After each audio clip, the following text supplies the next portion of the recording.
summarize, and perhaps most importantly, tell me where all of you are right now. So, I guess I can do it. So we made it into the village of Barovia. We noticed that the place seemed extremely desolate and that there was sobbing coming from down the street. But there did seem to be a store that was open, and next to it, a bar or inn that was open. And we went into the inn hoping to ask to be oriented for, to get some hints as to what may have been going on. We met three ladies who were very sort of nonchalant about the fact that the village was in ruins, and were like, yeah, it's always been like this. Can we have some of your wine? And told us that if we wanted answers, we should go to the Sarapool encampment. And that one of them whispered to us that we should avoid the windmill because it was a bad place, so we'll be hopefully avoiding the windmill. Then we noticed there was another man sitting alone drinking, who approached us. He turned out to be the burgomaster's son, Ismark Kolyan, the burgomaster's son, who informed us that, first of all, he was very hot. Second, he informed us that his father is dead, and that his sister is in grave danger, and that he needs our help. So we went with him to the burgomaster's mansion, also sort of falling down, met his beautiful sister Irina, who has been a target of Strahd as potentially one of his wives, and has been bitten by him twice, and is very nervous about that. She sort of, under some sort of a compulsion, lets him into the house at night, and he bites her. And she explained to us all about the concept of Strahd having wives. We put together 2 and 2, or at least Beatrix put together 2 and 2, that her friend Judith, if she's in Barovia, probably has met that fate and was very upset about it. We realized that the god Lathander is the patron, the remaining patron of the light that remains in these lands, and that the priest of Lathander has holed himself up in the church and won't come out, which is a problem because they need to bury Kolyan. So we accompanied Ismark to the church to get a sense of what was going on, and the priest there told us that his son, who had risen up in rebellion against Strahd and disappeared, had returned in the form of a wraith and was locked in the church basement saying, "Father, I'm hungry," and trying to eat him.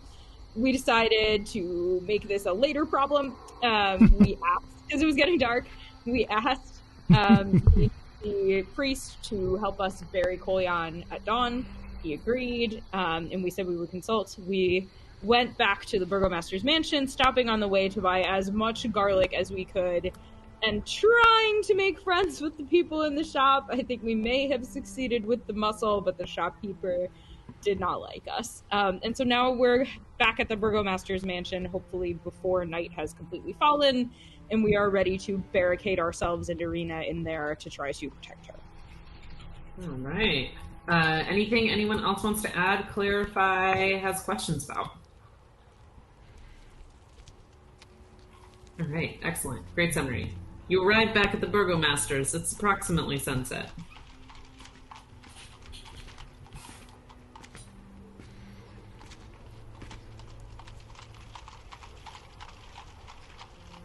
All right.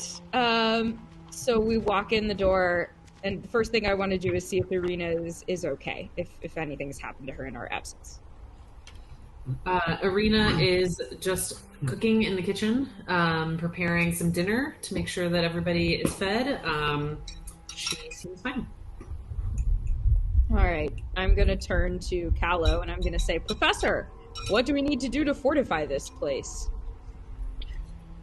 Well, I believe we'll need access to Miss Irina's bedroom, first of all, which I suppose is a bit of a delicate proposition to ask of a young lady, but we may need to have at least a few of our strongest members in there with her during the night.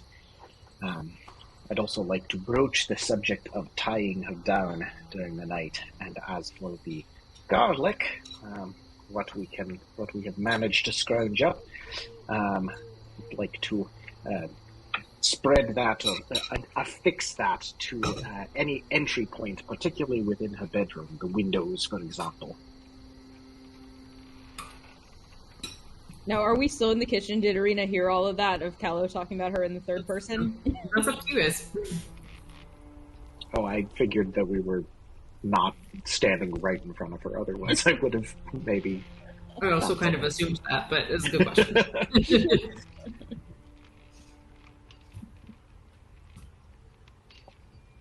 All right, I can try to talk to her about it. And honestly, I think Courage and I can sit up with her in the room. I mean, you know, gals together. It's fine. Then I go into the kitchen and I say, Irina, can Courage and I sit in your room with you all night? Make sure nothing happens? Yes, I suppose so, if you think it will help.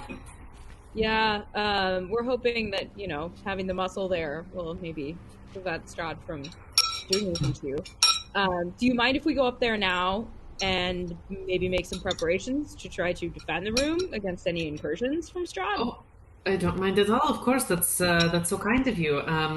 Yes, if you go up the stairs, it's the second door on the left. Wonderful. Is there anything you'd like me to run up and put away before strange men are in your room? That is a very kind question, but no, I tidy my room each morning. Okay, cool. Also, this is a little delicate, and you should feel free to say no.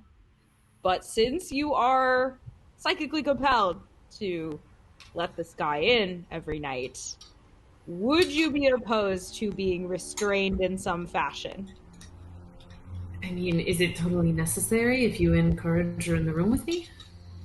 Good question, and I am not the one you should ask. Why don't I bring Professor Callow in here, and the two of you can have a chat about it. And in the meantime, we can go up to your room and see about defending its borders. So I go and touch Callow and I say, okay, you gotta explain to her about the tying thing. Come on. Courage, Lucian, and Elandra, what are you guys doing? I have holy water, so I think I'm going to stay at a level, because I don't know if you guys have that. I do, I have some. You have it, so you're going up. I have it, so I'll stay down. Does anyone else have holy water? Courage, do you have holy water? Negative. Okay, well, stick with me, I have some. I mean, I think we're going to be fine, but I have some, if necessary. I'm a little surprised there wasn't any at the church. Yeah. Did we look? I don't think we looked that well. I didn't see any obvious source for it. No. You all went directly to the chapel. There were, because you were just there, you'd remember that there were 4 doors, 2 on each side of the hallway when you came in. And then the chapel's at the end of the hallway, and y'all went straight in. Okay. All right. Does anyone want to come upstairs and festoon this lady's room with garlic? How many rooms are there upstairs? And is it just 2 stories, or is there? Yeah, it's a pretty humble mansion. Mansion. I think it's more like called a mansion, but nothing in this town is like particularly grand anymore. You can tell it was beautiful, and like the bottom floor was made for being able to host meetings, etc., and has just sort of fallen into disrepair. The top floor, I would say, has 5 bedrooms. So basically, like 2, one for Ismark, one for Irina, one where their parents, used to stay, like a master suite, and then 2 guest bedrooms. And a washroom up there. And then on the first floor, other than the original sitting room where we saw the coffin and the kitchen that we've been in, what other rooms are downstairs? There's like a dining room down there. So when you come in, you've got like the parlor on your left, like where you saw Coleon's body. Behind that is more of a living space situation. You can easily move between the 2. And then to the right is the dining room and the kitchen. And you haven't really explored past there. I would say like there's maybe like another small sitting, like an office situation down there, and that's really it. Is there any kind of a basement or root cellar? Do they have one? Yeah. There's a small root cellar down there, but it doesn't have an entrance to the outside. You can only access it through the kitchen.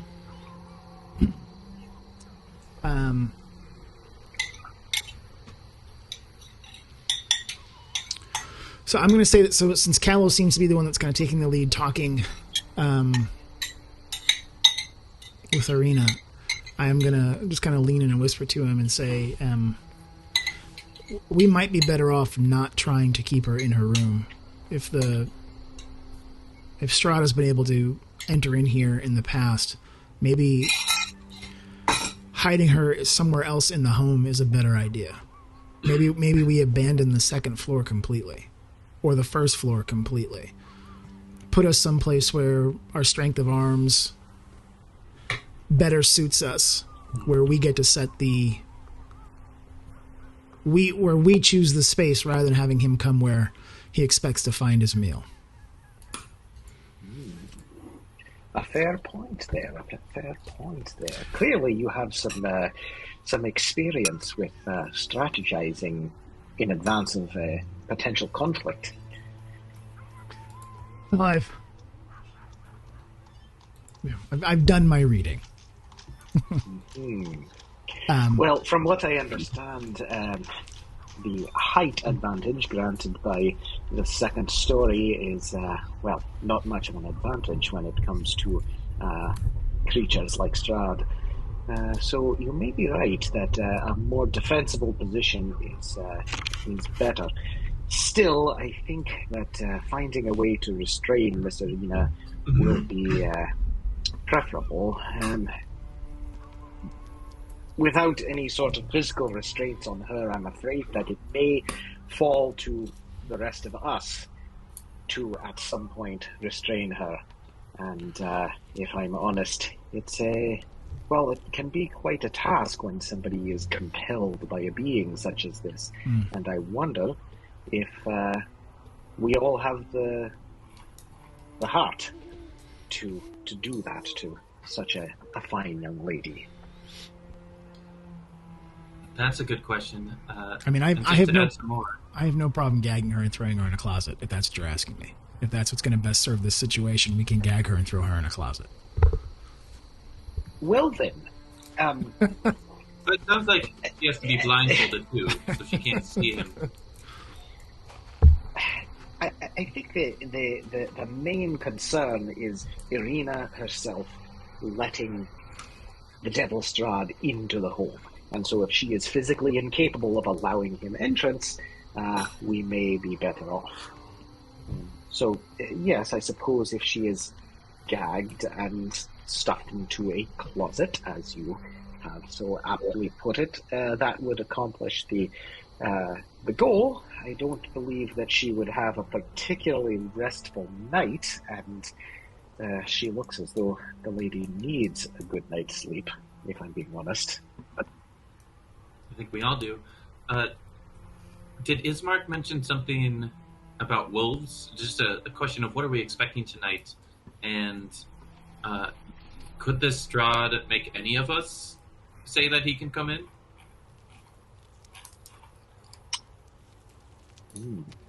That's a good question. First, the question for Ismark. Ismark, what did you say? The Strahd's been coming recently, or there's been other things coming recently?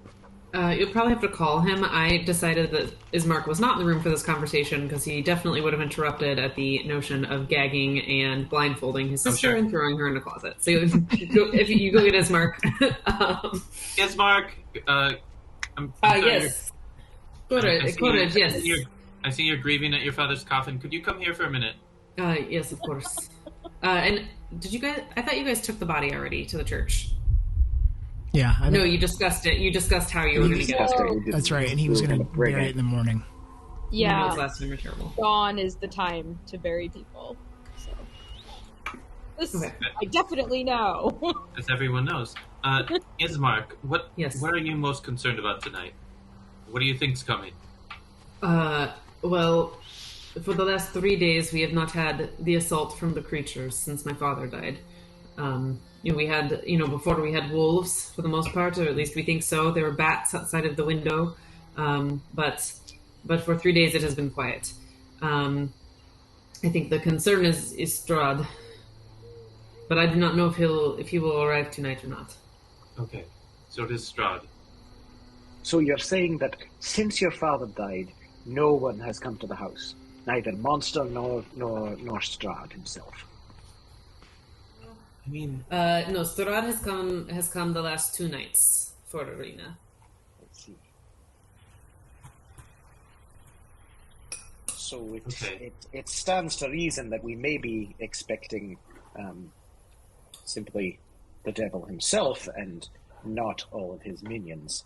Although I would suggest that we be prepared nonetheless. Yes, I agree. I mean, we have all of our windows boarded up, as you can see, but good to prepare anyway. yeah. Maybe it's a good idea for us all to be in the same room. I mean, seems more tactically sound. I would tend to agree. I myself, out of a sense of responsibility, given that I seem to be the one who's leading most of these particular defenses, out of a sense of responsibility to Miss Arena, do feel as though I should stay by her side, well, it may be of benefit to have the rest of us nearby, if that wouldn't be too disruptive in her bed chamber. I think she'd be okay with that. I think she's going to need some talking around on the restraints, though. I do not think it's necessary to restrain my sister if we are all in there, and especially if we are guarding the door. The worry would be if something attacks us and we're distracted, and then she is compelled to open the door, and we're also busy dealing with bats and whatever, that we can't stop her. This would be the that or fire is set to the house, or we can imagine if we only take to the bedroom and surrender the rest, we should at least move their father, less TV taken. Outside of character for a moment, remind me when we heard that Strahd was a vampire, what was it that that our characters knew about them? Yes, I think I gave you. I decided you all know whatever you think your character would know about vampires. Like, you get to decide what you would know. We did clarify that, like, it's a thing that's, like, not super common. It wouldn't be like, what? This is a myth. This is a legend. It's not true. It's not quite to that level, but it's not like they're walking around all over the place in Faerun.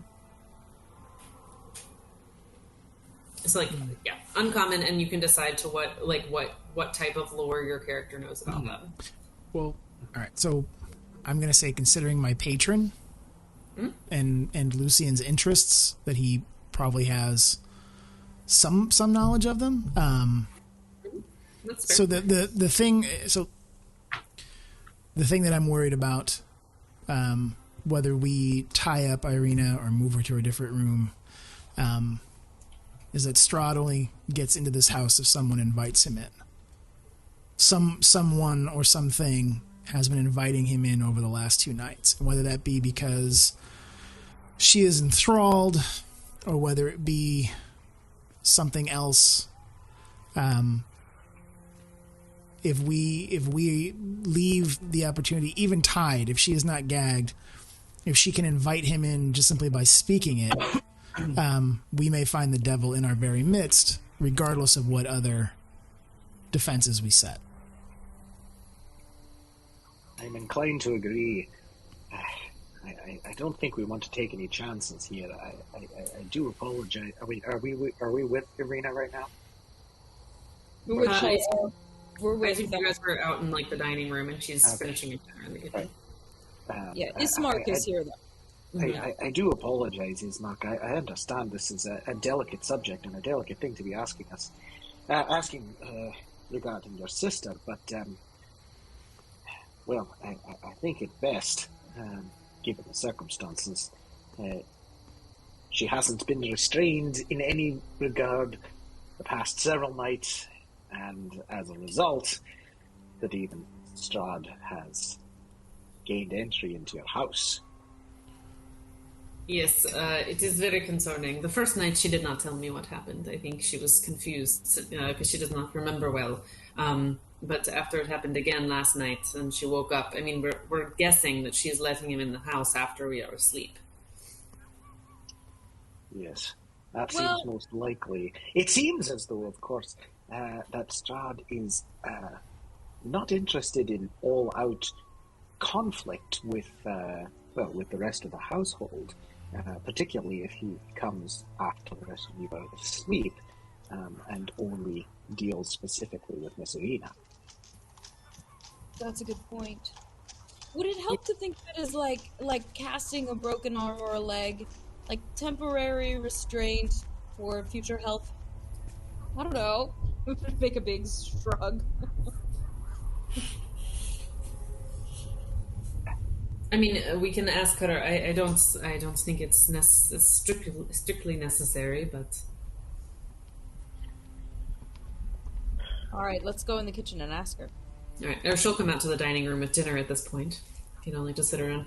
And she has made a very delicious borscht. It's like very hearty, warming. She's got some nice like homemade bread that she made for you. This is delicious. Do you have the recipe written down?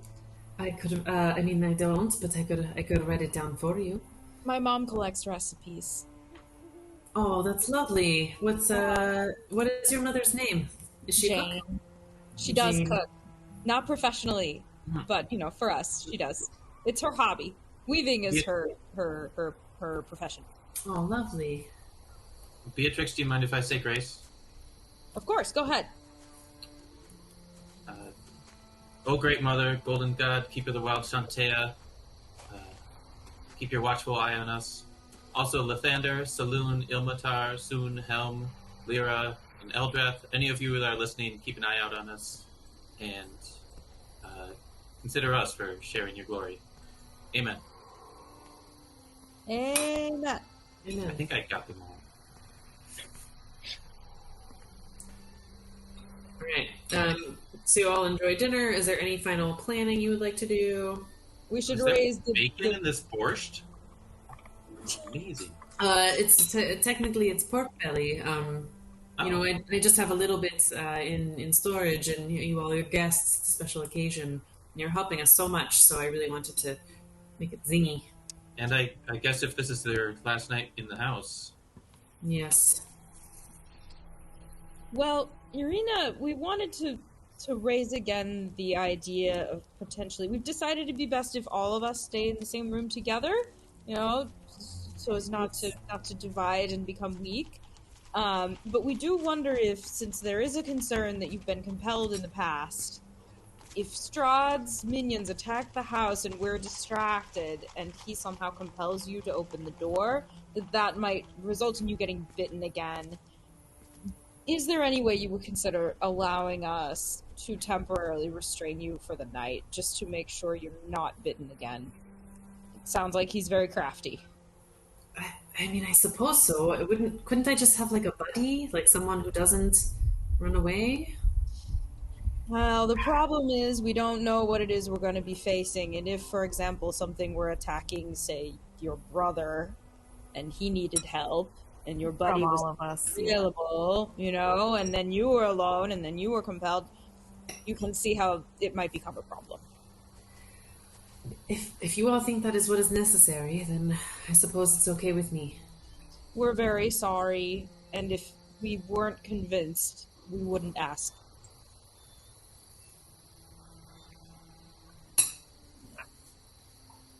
All right. We finish up dinner. What room would you like to spend the night in? Well, I already put the garlic in Irina's room, so maybe that's where we should go.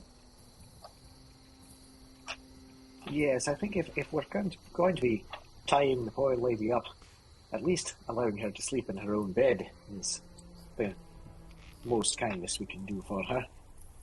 Who's the best with knots? I'm not that good with knots.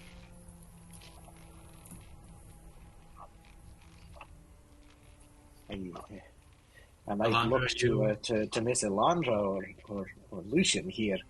They seem seem like the type. Yeah, I don't know what it is, but they seem like they know things about ropes. Vines mostly, but I'm sure I could whip up some knots. Vines are just nature's ropes. Yep. Yeah, exactly. You might be able to make the vines more comfortable too, actually. All right. I guess we should grab a couple. If we're all staying in this room for the whole night, I'll grab a couple buckets if anyone needs to use the bathroom. Are we planning on having anyone sleep in shifts? Yeah. Good idea. I do think we should keep watch, definitely. Yeah, maybe. In pairs, perhaps? Yeah, good idea. Yes. Maybe one of us pair off with Ismark. Yes, I would be happy to help watch my sister. I don't need extensive sleep. If I can simply meditate for the next 4 hours or so, I will be completely refreshed and able to watch through the darker hours of the night. Do That's hot dogs great. have that? I don't think they do. I have that. I don't Same. think I have that. Yeah, I have I magic. know full elves do. Yeah, I don't have. I'll have to sleep the whole night, or I'll have to sleep enough. Well, if we can cover 4 hours, say Ismark and I for 2 hours, and Beatrix and Callow for 2 hours, then Okay, Elandra and Lucian can take the rest. sounds good. Okay, so what's your watch order? I guess Callow and I can take the first watch. Ellen, Beatrix, For me, Courage, and Ismark. I'm going to trance out and then be up watching diligently for the rest of the night. All Same. right.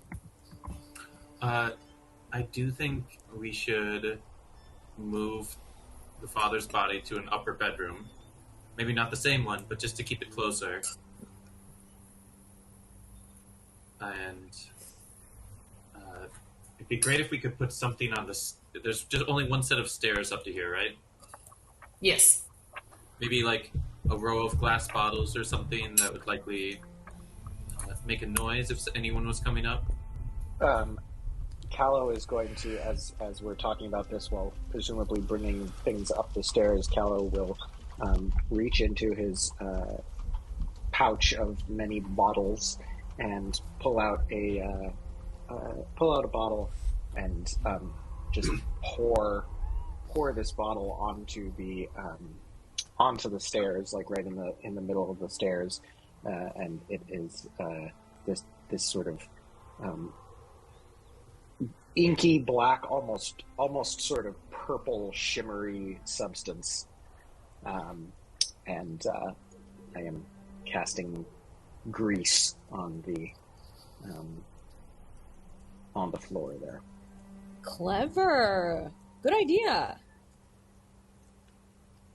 Or, well, I already said I was going to do it. Yeah, all right. I'll let you take it back if you don't want to. We brought the stuff I up. just realized that it only lasts a minute. Oh. Okay, don't do that. I kind of love the idea that Callow does it and looks really proud of himself, and then turns around and sees it shimmer away. If it takes spell components, we can say narratively that it happened. I mean, Don't worry about it taking your spells. It takes a slot. But, you know. All right, so we can line up some bottles on the stairs. We move the coffin, and we all sit down to take our watches. All right. And realistically, how small is this bedroom? Because I mean, it is still it's not a grand mansion, but it's a mansion. There's room for all of you in there. Once you all lay out bedrolls, etc., it's you're sleeping close to each other, but it's not you're not all in a ball huddled together.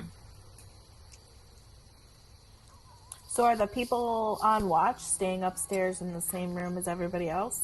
Is that our plan? I think so. Or perhaps those who are on watch might want to Stay remain in the hallway outside the door, just to have a bit more of a More space. well, All right, cool.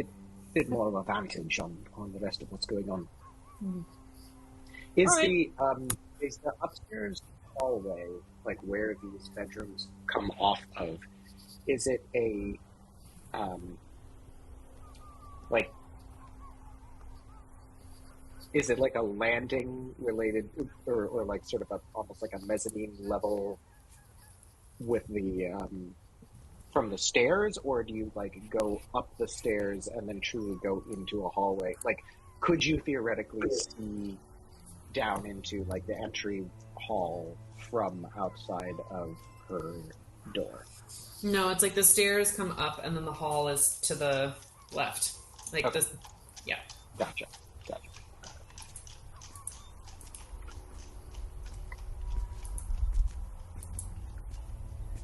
And we'll restrain Miss I was gonna Arena say, with, I will these ropes. tie or restrain her with my rope.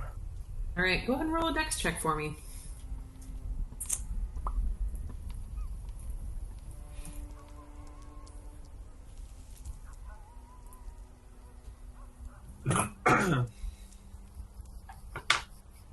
Ooh.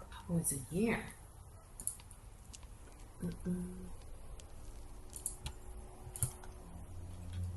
All right. Amazing. Is it? So I think I as should you, try rolling in alchemy, not TBI. whatever is easiest for you. So yeah, you go to Elandra, like comes up to Irina, and Irina offers. Are you tying both her wrists and her ankles? Yes, Okay. I think that makes sense. So you tie them, and like the vine that you created to tie them is a little spiky because you usually use these vines for combat-y purposes. Well, I have rope, so I was going to use my rope. Oh, you're going to use rope. Okay. Yeah, I have rope is in my backpack. Well, you're much less accustomed to working with rope, I assume, than with vines. So you don't realize how tightly you are tying these ropes. And those who might be looking at Irina during this process will notice that like she's flinching, but she doesn't say anything. I'm just going to continually apologize every time she winces. I have no idea what I'm doing. And I'm going to say, hey, does anyone else have a better way to tie people up? Because I've never done this before. It's fine. I just maybe a little sort so I can feel my fingers a bit. You got it. I think a bit of slack is warranted here. All right. All right. So we sit down to the first one. Okay, so the watch people are sitting in the hallway. Everyone else is in the room with Irina. Yeah. All right. Go ahead, Lucian. I was going to say, as everyone is kind of settling in and taking their positions, Lucian is going to make eye contact with those of you that will be staying awake and say, I know a few things about vampires that I have read in the past. There are many rumors and myths about them, but the few things I've heard confirmed and seen time and time again in the texts that I've studied talk of their forbiddance and their inability to enter into a residence unless one of the occupants invites them in. Keep in mind that the only two occupants of this residence here tonight are Irina and Ismark. This is not our home. We do not add anything to the barrier that might keep the devil out. Also know that vampires are capable of extremely strong charm spells. They may not seem as cruel and wicked as they truly are if you fall under their spell. So be prepared for less of a brutal, vicious kind of forward attack and more of a sweet talking devil. I have a feeling that when he comes for Irina, it's it's not in all of his brutality. He in some way, having heard that he has as many wives as he does, this may be the devil's idea of how he is courting her. If we can simply keep him from coming in, that might be our best bet. I don't think even together that we are capable of defeating a vampire if it truly determines to put its entire force against us. So whatever we can to deflect him from getting into the home is likely our only bet. And Lucian, you don't think that we can give him permission? I don't think so. Okay, that's good. Forbiddance is usually tied to the occupants of a residence. And we may be staying the night here, but this is not our home. We are not occupants here. It would be like trying to stop a vampire from entering into a room in a tavern. It's not our residence. It's just simply a bed for a night. So in my mind, the ones that we have to worry about speaking are Ismark and Irina. Okay. And that's good to know about the charm. Irina seems the object of his desire currently, but he hasn't met Elandra or Beatrix, so... He took Judith. He'd have to be charming to do that. I won't forget what he took from me. The only other weakness I've ever heard of, unfortunately, will not avail us this evening, and that is the vampire's weakness to sunlight. Unless one of you can call forth the actual power of the sun in darkness, our best bet is to simply try to last out to the dawn. All right. And the good points that you made about our inability to stand against him in single combat. Should the worst happen in that regard, I would advise everybody to run. Indeed. Thanks, Professor. That's very helpful. What's our meetup spot? Anywhere but here. The temple? I'll be heading for hallowed ground. I'll be heading for the church. Okay. The church is our fallback point. Sounds good. Let's do it. Alrighty. Callow and Beatrix, you guys head out into the hall. Everyone else beds down for the night. Go ahead and roll perception checks. Callow, did you say you were from Silvery Moon? Indeed, yes. My dad is from Silvery Moon. And that is a 7. That is crap. I rolled a 12. A 12. Okie dokie. Mm-hmm. Yes, indeed. I was on the faculty at the College of Natural Philosophy in the conclave of Silvery Moon for, several centuries. Only recently retired, and just taking this opportunity to see the world, although given that we seem to be trapped here in this place, Barovia, may not be seeing as much of it as I had intended. Think of all the stuff you can write when you get out. I'm refusing to let myself believe that we won't get out. I just refuse. Right. Well, at the very least, I hope to use what knowledge that I may have, even though this is not admittedly my area of expertise, to help these poor people here in this place so long as we are stuck here, even if you, as you say, you are convinced that we'll escape at some point.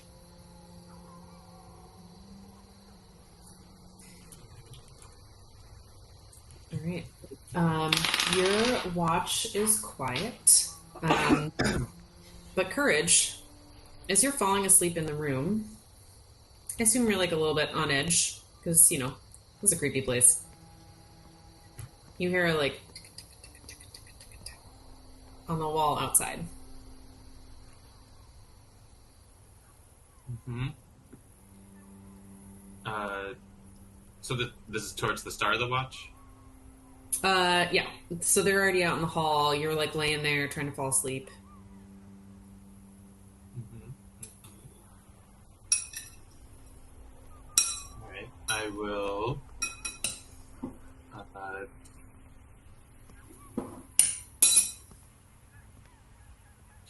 First, cast guidance on myself, and then try to listen closer for anything out there. All right. What does it look like when you cast guidance? I don't think you've done that before. I have once. Okay. Well, let's. What does it look like in this moment? Mm-hmm. Right. Doesn't. I think the question. This is.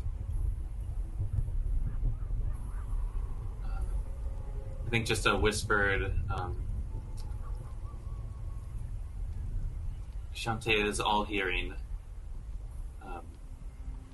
and tugs her ear, and there's a maybe a slight green glow and a whiff of rose. Right. Can you roll a stealth check for me?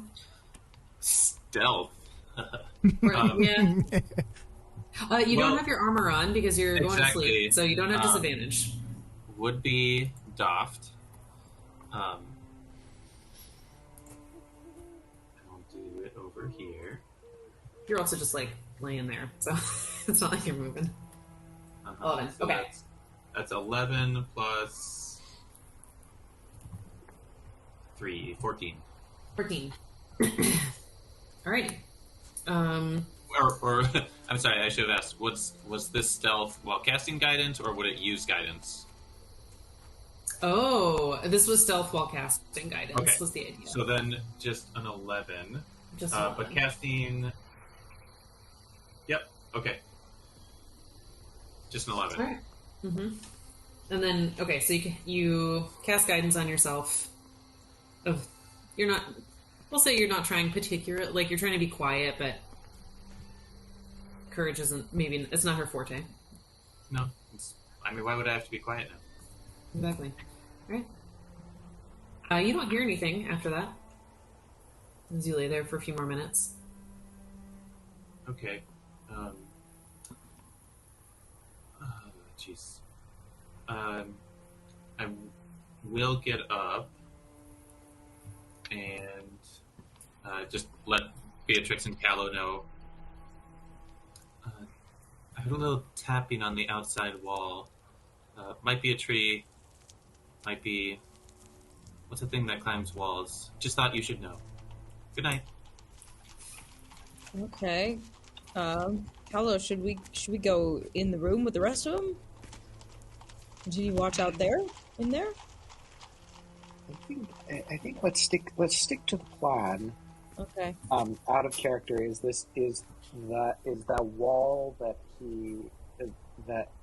was I almost said that he was climbing up because I'm just getting ahead. Anyway, is the wall through which Courage heard the little tapping? Mm-hmm. Is that in any way shared, like a shared wall with where we are in the hallway, or would we have to go into the room? Yeah, it's the outer, like an outdoor wall. The external wall. Yep. Okay. All right, then. Well, I think let's just keep our ears open and be prepared. Are you keeping the door to the hallway open? Yeah, I think maybe like a crack open, like not shut. Yeah. And I'm just assuming there's low lighting in the hallway as well. Dark. Like not no lighting, just keeping the candles lower. All right. Yep. You all don't hear anything on the rest of your watch. Courage, you fall asleep, having done your due diligence.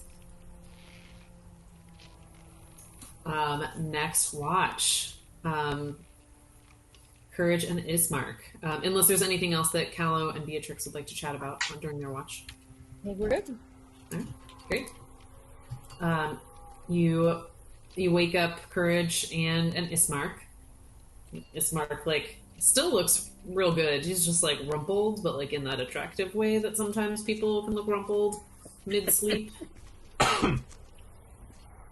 He's a hottie, what can we say? Beatrix is gonna kind of waggle her eyebrows as she passes him in the hall. He's just like, morning, night, I don't know what time. So he's kind of like pulling on his armor to go watch in the hall. Yeah, Ismark, if you could,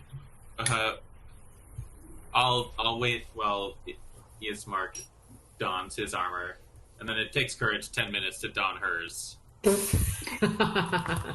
right, I love this idea.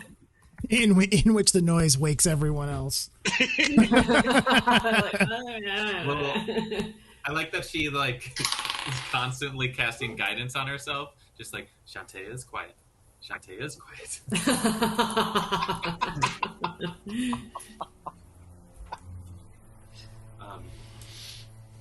And then if she does get donned, she'll. I think she can have light cast on 3 objects. Mm-hmm. I do believe. Oh no, it's just 1. All right, we'll cast light on the mace, just to have that the hallway lit up. Great. Go ahead and roll a perception check for me.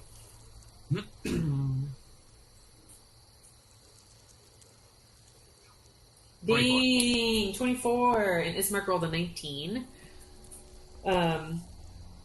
Your watch is quiet. You hear you hear someone snoring in the other room. I'm not gonna say who it is. You all can know if it's you. Beatrix was very excited about this idea.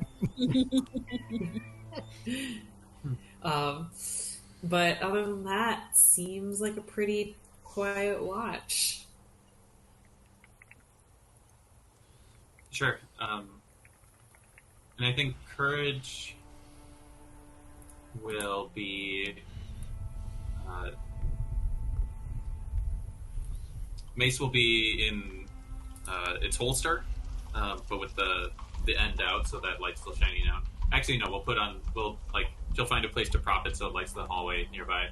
I think it's largely fiddling with her prayer wheel. Hold on, I forgot what it's called. Yeah, it's the prayer wheel. And I think it's kind of like rubbing your hands together with the in between, so it rotates back and forth, and it's got 3 different rings of circles on it with different scripts, and 2 of them go clockwise, 1 goes counterclockwise as it catches the different motion. And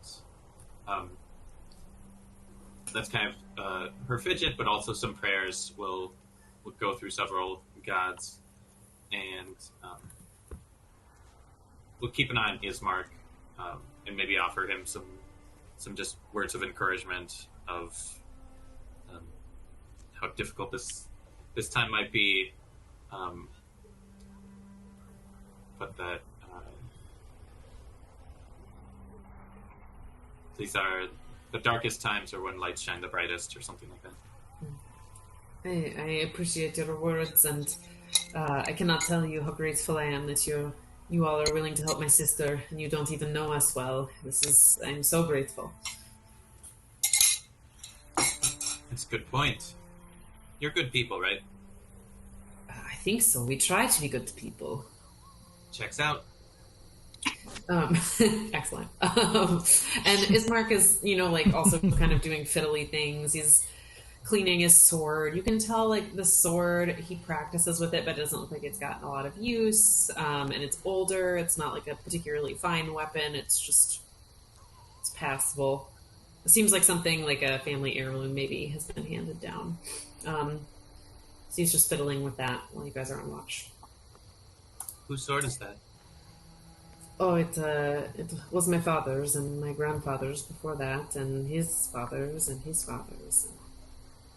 Usually it is more ceremonial, or at least was supposed to be, but things in Barovia are not always good. I try not to carry it, but And did he teach you how to use it? oh yes, I had to learn, and Arena also knows and can use the sword if necessary. That's we mentioned the plan if we need to run to the temple. If that happens, you'll probably have to use that sword to cut your sister's ropes quickly and go with her. We'll try to be with you as much as we can, but it seems you two should stick together. I will not leave my sister. All right. Your watch ends, and you wake up Lucian and Elandra. I'm so curious about how the two of you, like, you're waking up from this meditation, but what is that like? Are they grumpy? Are you guys morning people? Like, what is your wake up like? Would you know if Lucian's grumpy? All these questions I have.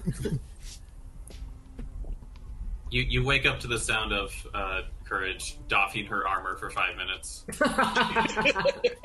Clink, clink, clink, clink, clink.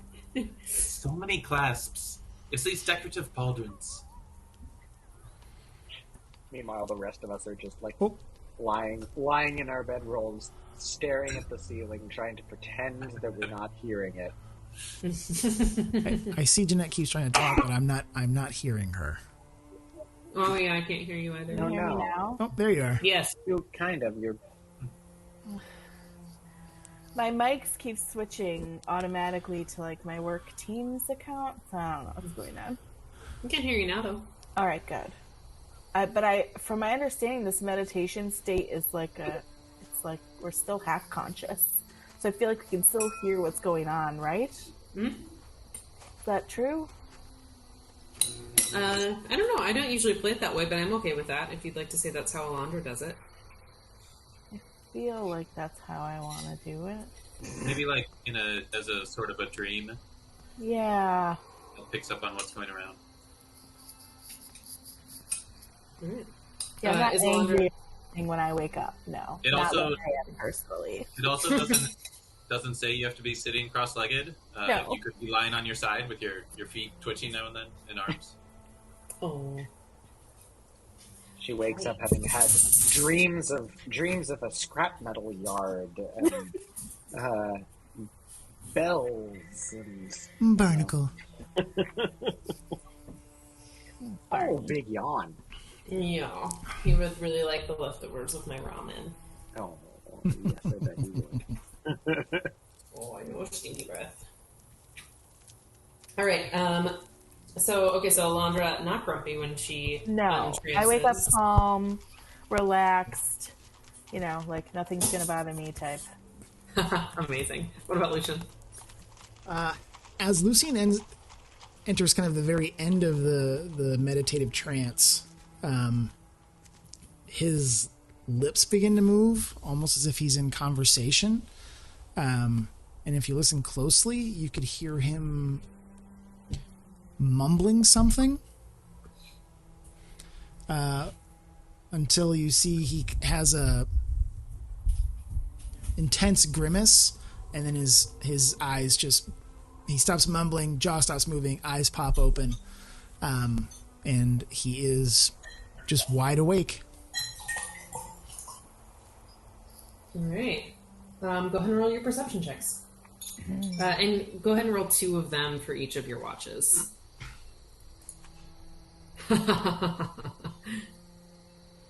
Yeah, Courage has like the most ridiculous passive perception at 21. What? For those that are counting.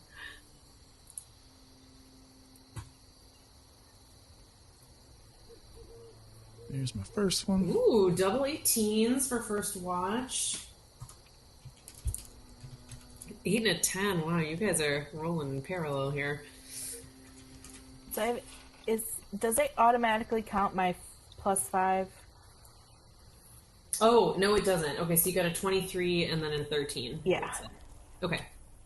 You can add it if you want to roll, like if you're rolling an opera, you just type like the D20 plus whatever your modifier is. Okay. So you're just rolling on D&D Beyond though, right, babe? Yep. Yeah, so if you click on perception, it'll just roll perception with all the adds to it. Okay. Do you want to give it a try, just for funsies? Because it's auto-linked to Avray. So when you roll on D&D Beyond, it'll just roll through there. So if you click the button, or click the number Yep. by perception, it should work. Oh, I see. Got it. Okay, thank you. It does the math for you. It's amazing. Nice. Wow, Elandra Moonshade makes a perception check. That's really cool. Okay. All right. Yeah, you guys, your first watch, you're feeling really alert. You don't hear anything kind of general, you start to hear some birds in the morning. It's not a lot.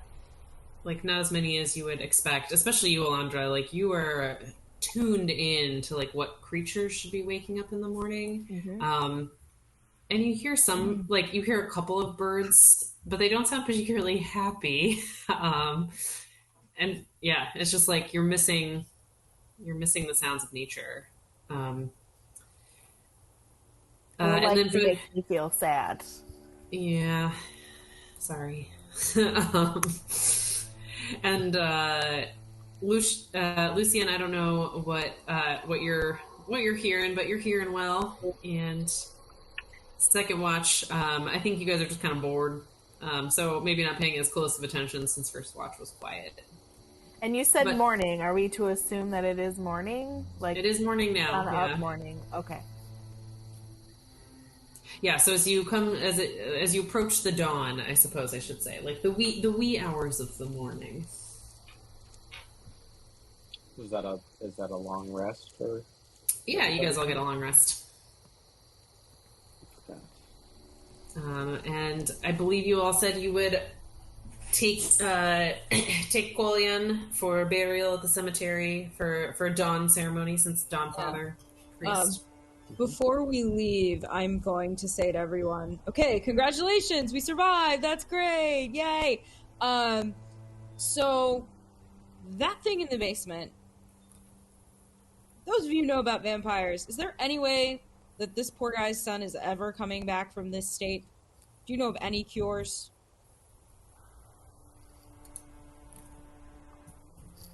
Not any that I'm aware of, I'm afraid.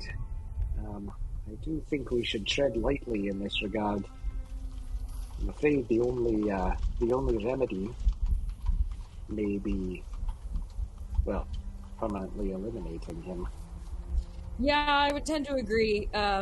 Lathander told me to follow my gut, and my gut says this guy's about to kill someone if he hasn't already. But I thought, because I asked Lathander, and he was like, follow your gut, child, do what you think is right, and wouldn't give me a straight answer. But Courage, you seem to be able to get straight answers when you want them. Do you think you could ask Shantea, is there an available cure for this?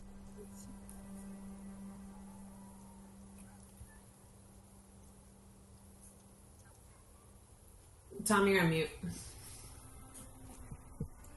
She's muttering off silently. I think it would help to be able to say, oh, we asked the gods and sorry, no, because he's a priest. Well, in my experience of following the literature and what the literature has told me to follow, not my gut per se, but sources that I put a good deal of faith in. Removing the head appears to be the only effective way to neutralize a creature such as this. That makes sense to me. However, what we're looking for is something that will persuade the priest, so that we can bury Quillian, and not have to fight off that guy as well as his wraith former son, whatever's inhabiting the shell of his son. So maybe we can get a direct answer from Shantea, and we can say, oh no, the gods forbid, and it'll maybe help our cause. Well, as people of faith, you may have a better insight into what may persuade a fellow member of the clergy. What do you think, Courage? Hold on one second. I'm talking to Shantea. Not literally. I know Lucian, but Courage is preparing, spending a little time in prayer and meditation as she changes her spell kit, as per the rules. So sun is up, dawn light is here? I would say it's like coming up because you guys need to be at the church by like at dawn. Yeah, so we start walking with the coffin while I would suggest that until the sun is in the sky, I wouldn't want to untie Irina, and I wouldn't want to leave her here by herself. Well, she'll need to come to her dad's funeral. Yes, I'm going to come to my father's funeral, of course. Well, okay, so we've untied her then. I assume she's at least sitting up in bed, like you all are getting ready and talking. And the sun, I mean, I mentioned there's light in the sky, like the sun is beginning to rise. I think we're okay if there's light in the sky. I'll walk with her. I guess we'll find out how important the literal dawn is. But it does seem like it's what must happen. Unless we wait another night and all sleep at the church. I think we should go. Let's go. And then, Courage, if you can ask Shantea. Yeah, I'll do that there. Okay. Oh, good. Then we can show him. Good thinking. All right. Let's do it. All right. You all get ready to go. And Ismark and Irina are both very, they're clearly still grieving their father. They both changed into some black mourning clothes. They're sort of moving slowly, taking their time. Ismark actually goes downstairs and puts out some bread and jam and some warm tea for everybody to grab before you all leave. And you head out the door down to the church. Or to the cemetery. Courage, you're casting this once you get there. Well, we'll talk about it. Okay. Okay. So you approach the church. Are you gonna go around to back, or are you gonna go through the church through the back? You can go either way. I'm just curious. Courage will head into the church to find Father Priest Dornovich. Mm-hmm. All right. And the others can either bring the coffin around. I'll bring Donovich out. Yeah, walk him in. Okay. Just make sure you turn it to go through the doors, otherwise it's... Could be Ismark is helping to carry the coffin. I just kind of assumed you all were helping to some extent. Yeah. No, we are. We're bearing his pall. We're pall bearing. It's fine. You find Donovich. You could hear, as you walk in, you can still hear the weeping and the screams coming from under you. Father, please, Father. And go down to the chapel, and you see, Donovich looks like he still hasn't slept. But he's preparing and has his robes, his more ceremonial robes on. They're pretty threadbare. But he's at least changed and looks like he's cleaned up a bit in preparation for the ceremony. Father Donovich, thank you for readying yourself. I know you want us to address your son, and I promise we will, but these poor souls, Ismark and Irina, I know that if we're going to be buried today, we must do so quickly before the dawn finishes. Yes, of course. We will bury their father. Of course. Thank you. All right. You all head outside. You see a fence of wrought iron with rusty gates enclosing a rectangular plot of land behind the dilapidated church. They're tightly packed gravestones, shrouded in fog, and they all bear the names of souls long past. As you enter the graveyard, the sky darkens and a deep roll of thunder is heard in the direction of the north, which is like boom, boom, boom, boom. I assume you all gather around. There's a grave that's already prepared. You're not sure like if when Donovich did this, but there's a grave dug out and carry Colion's coffin outside. Anything you'd like to do before the ceremony starts? I'm gonna privately in my head say, "Okay, Morning Lord. Hope you're with us today. I think we have to go kill this guy's son so he doesn't kill anyone else, and I'm not happy about it at all."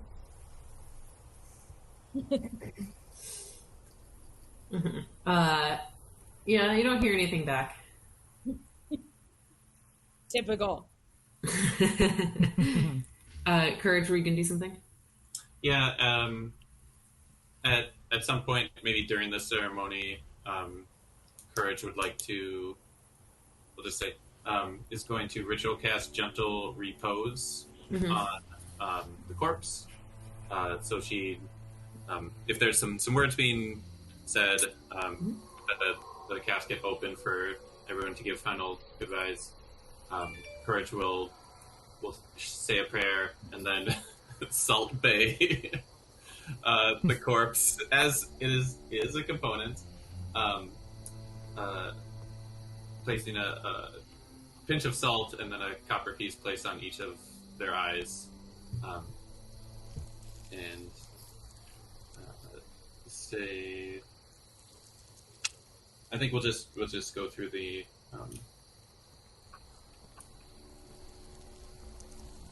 no, we'll I don't think that I was thinking about what exactly the prayer would sound like. I actually have one. I'll put a pin in that. For Lucian or Elandra, anything you guys want to do prior to the ceremony? It's not a trick question. I just want to make sure everyone has space. No, I'm Lucian's going to kind of stand apart a little bit. He doesn't really go in for a lot of religious rites, so he's just going to kind of watch. Yeah, Callow similarly is almost watching this from a sort of like an anthropological standpoint. Is sort of just interested in the ceremony, but is trying not to look as though he's actually taking part. Elandra, can you guys hear me first of all? We got you. Yes. Great. Hearing the thunder, she's going to cast Druidcraft and just do a weather prediction. Ooh. I've never seen Druidcraft used like that. That's awesome. You're deeply in tune with nature, and I will say, like, casting this Druidcraft, you already had a sense of it, but the magic confirms it, that like the weather here is just wrong. It's still extremely foggy, even though it didn't rain, and you hear this thunder, and you know some light rain is coming, even if not a full-blown thunderstorm, but it feels wrong somehow, like not natural. Okay. All right. So as you all come around and Courage starts casting Gentle Repose, Donovich begins his prayer. O Dawn Master, support this soul in his last hour with strong arms of thy brightness and the fragrance of thy consolations. Let thy shining mercy pour over him, and let thy own body be his food, and thy blood his sprinkling, and let thy glorious Chanticleer and our own dear patron smile on me and on them, that in and through them all he may die as we deserve to live, in thy arms, in thy faith, and in thy love. As this is all happening, at the outer edge of the graveyard, you all see a dark figure appear. He almost like coalesces out of the mists. Noticing the figure, Irina gasps, and you see Ismark grab the hilt of his sword, and his face gets visibly pale. a tall, imposing figure glides gracefully out of the midst and through the tombstones. And you see a looming, impeccably dressed man with a very regal bearing, but he moves like a predator. His hair is pitch black, slicked back. His skin is paler even than that of Ismark and Irina, who are quite pale themselves. His eyes are dark and alert. He's got a jawbone that could cut diamonds. His lips are pressed together in a seductive grin. He's an attractive guy, this guy. And you don't see any weapons or anything on him. He's just in a fine suit.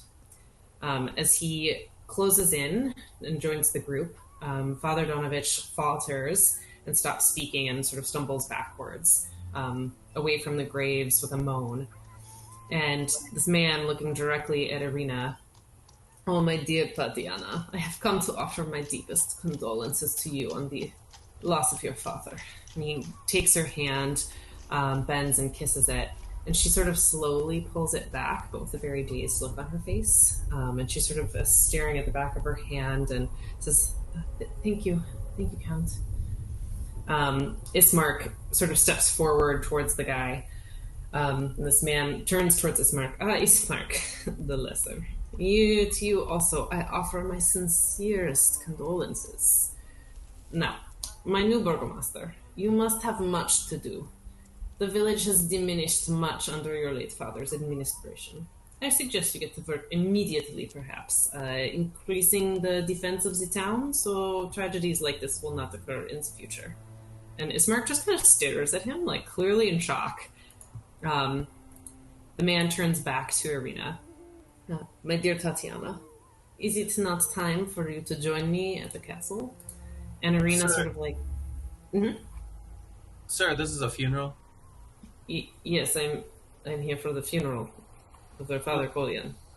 We're not done burying him, buddy. Yeah, you generally don't talk a lot during a funeral. Maybe it's your first one? Oh, you're too funny. What is your name? My name's Courage.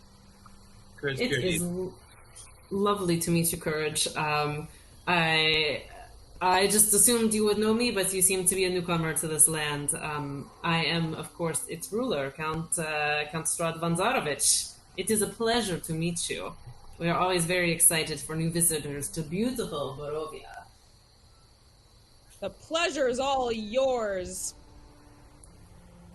Well, someone Callow woke up on the wrong side of the bed this morning.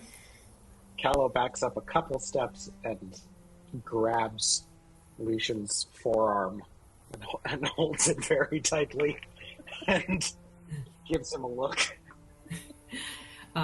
Strahd sort of looks a bit annoyed, turns back to Irina to look he'd asked her a question, and she's like, my lord, it is too soon to make such a momentous decision. My mind is too filled with grief, as they pointed out, but I'm sure you can understand. I am planning a short trip into the country to clear my head. And you see, his expression kind of darkens for a moment. My dear, such a trip is too dangerous. Let me send Rahadin to accompany you. He will make sure of your safety. He's already got company. Courage is gonna cast Protection from Good and Evil on Irina. Oh, all right. What does that look like?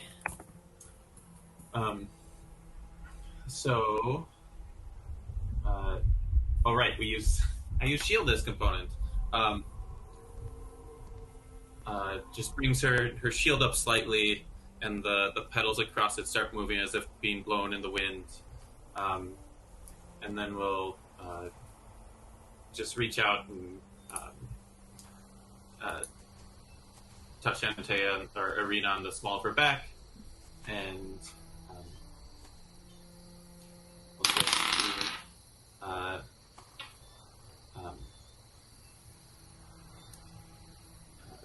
Shantea keeps you. And for the next 10 minutes, she has protection from undead and a bunch of other types, and can't be charmed, frightened, or possessed by them. If they're already charmed, they have advantage on any new saving throw against it. Yeah. So as you tap her, you see she kind of shakes her head a bit, and and backs up and looks much more nervous than she did before. Beatrix is going to step between Irina and Strahd and say, "Why don't you tell us a little bit about your other wives before you go searching for a new one?" But not right now. This is a funeral.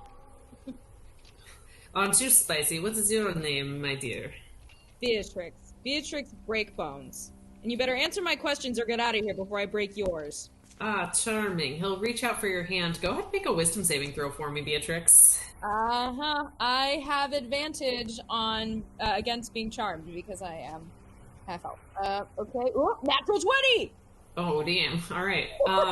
Yeah, he reaches out to kiss your hand, and you see him giving you, like, such an intense stare. Like, you are the only person in the world. You matter more than anyone else that this man has ever seen. You clearly do not care. Irina, sorry, Tatiana, these are your protectors. So it is lovely to meet you all. But let me be clear, I am thrilled for you to be her protectors. Please keep her safe. My dear Tatiana, I leave you in the hands of these newcomers. I am sure you'll be with me shortly. And he turns around, swirls, and disappears into the mist. As he disappears, boom! You hear a crash of thunder, and a bolt of lightning arcs through the sky, striking the iron fence, and the electricity courses along the entire fence, lighting up the area. It's almost, but it's like red, and it glows because of the fog. And super. As he disappears, Courage is going to try to notice if there's any unusual items or objects on his personage, whether a brooch or a ring or something in a hilt. Yeah, so there are no weapons on him. Yeah, there's nothing unusual on his person. Beatrix is gonna run with her glaive out towards where he disappeared and, like, swipe at the air a little bit. He's real pissed. Callow will say, sort of to Lucian, but also, like, loud enough for others to hear. We may need to have a bit of a conversation about diplomatic conversation style in the future. Agreed. We should all be thanking our lucky stars that we're leaving this graveyard alive. I thought Beatrix continues swiping at the air with her glaive. Lucian is gonna. Lucian walks up to Ismark and Irina, and looking at both of them, asks, "You heard all of our preparations, all of our discussions about Strahd. At no point did you mention that he can move about in the daytime. How has he done this in the past?" Ismark answers. Irina still looks pretty upset. Yes, of course. I mean, it's not. We've not had a sunny day in Barovia my entire life.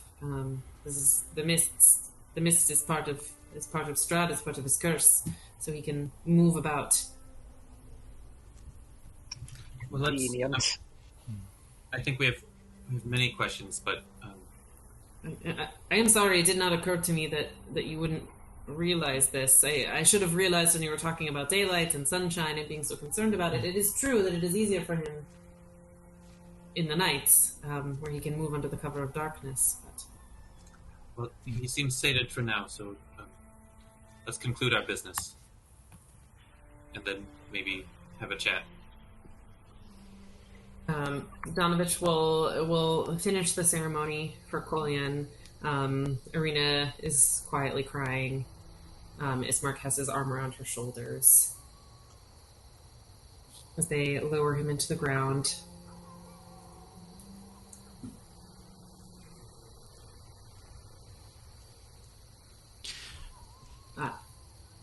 I need to take a quick 15 just to take Miles out for a potty break, but I will be Great back. timing. Yeah, let's do it. 15-minute break. I could use a potty break. Huzzah. Way to put the fun in funeral. You finally met him. I didn't think that was going to happen for a while. I was not prepared. Nope. Wow. Excellent suspense, DM. I text Jamie and I'm like, Moonbeam? That's amazing. I was also like, okay, now seems like the wrong time for like a full-on berserker charge. But like, As a DM, I'm really glad you didn't do that. I was trying to Yeah. prepare for that contingency, but I was like, please don't let them attack. Please don't let them attack. The stat block is like out of control big, and so Please don't let them attack because TPK in one round. maybe. Alrighty, 15 minutes. All right. As you all lower Kolyan into the ground, Donovich turns to you all and he's like, "You must take her out of here as soon as possible. He clearly wants her for something. She's not safe. I think you should take her to the Abbey of Saint Markovia in Krezek." so, Yes. Father, Mhm. Father, there's something else we need to deal with. This problem with your son. It's Did only you going to get... find a solution? Well, we wanted you to be present when we asked Shantea directly whether there was a cure. Because our fear, and from those of us who have some knowledge in these matters, which I really don't, those of us who have studied this curse, don't see a way to break it. In which case, what we have here is not your son. It is something that lives in your son and that is pretending to be your son when really your son is not No, alive. you're mistaken. That is my boy. There was just he has an affliction. But it is him. I know him. I raised him. He is everything. He's my entire world. Well, we're going to ask the great goddess Shantea in her mercy whether there is a cure. I don't know this Shantea. Oh, it's okay. Wait, She's what? married to the Morning Lord. It's fine. They're married and stuff. It's Ah. and she would be the one to know of such cures. So we will ask She's her. like a god of healing or something. Nature, the cycle of life, these things. You're doing great, Beatrix. Yeah. So, Did we ever Thank ask? you. Did we ever ask Donovich whom he worships in the church? Lathander. Was it Lathander? That was Yeah, that's what I thought. Morning Lord. He calls him the Morning Lord. Yeah. I mean, I asked the Morning Lord, and he just said I should do what I think is right, which is not a very straight answer. And then when I asked again, he just said the same thing, and that usually means stop asking. So we're going to try Shantea, and we thought we should do it in front of you so that you see what her answer is. But we need you to promise us. We promise you that if Shantea says there is a cure, we will do our best. If Shantea says there's not a cure, we need your help to put your son's body to rest. I will not kill my son. I will not do it. And you cannot do it. I will not allow you to do it. He has not hurt anyone. Not for lack of trying. Yet. He's very safely secured in the Undercroft. It's been over a year. I will keep praying to the morning. I mean, you can ask Shantea. I would love to know if there's a cure, but He's been you down there cannot for a take year. my son from me. Yeah. Ooh. My fear is that Strahd already took your son from you, Father. But let's ask the goddess.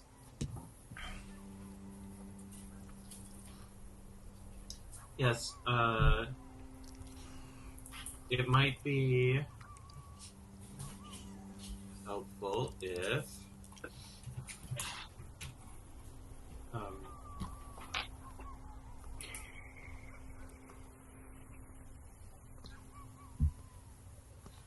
I'm sorry, Father, what's your son's name again?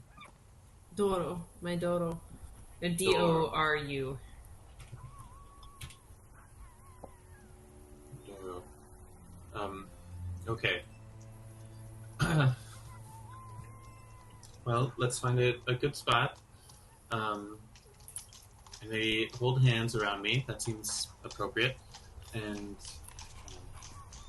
this will take a bit of time. So if anyone needs to use the restroom, What is a rest room? it's a room for pissing.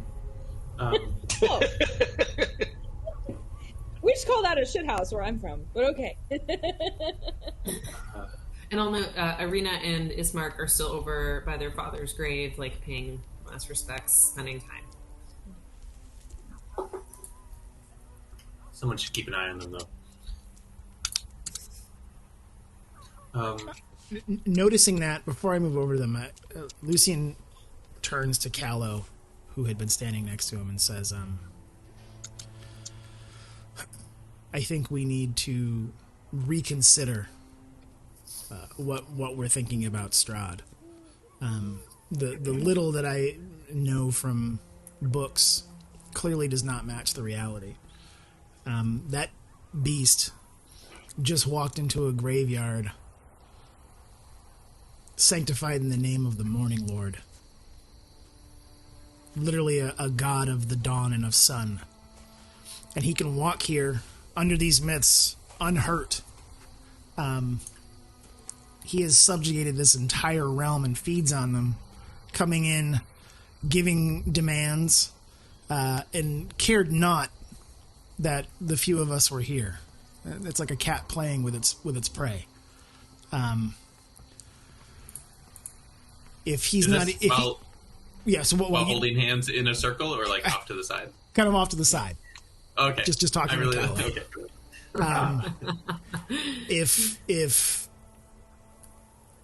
he has so completely subjugated these people that he can feed on them and no one does anything, if he can walk amongst them even in the pale light of the dawn because of these mists, this is a creature that he is far beyond anything I've ever read of in a book. This is not a simple vampire, and that would have been above and beyond our skills as a group. I can't say I disagree with you, friend.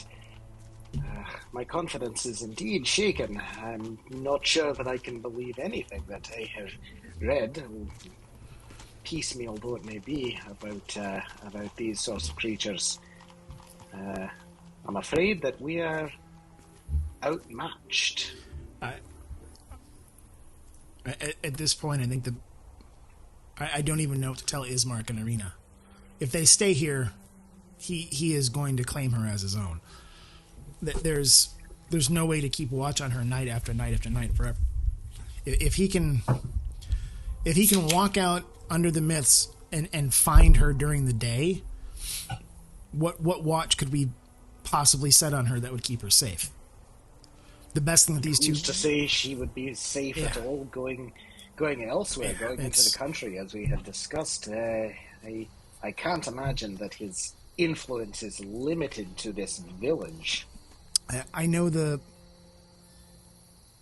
rather unsavory trio of ladies that we spoke with in the tavern mentioned that the cities further out are less under the sway of Strahd's control. I don't know if these, and Lucian kind of thinks of them as children. I don't know if these two young people can run that fast and that far. I honestly, I don't know what to tell them.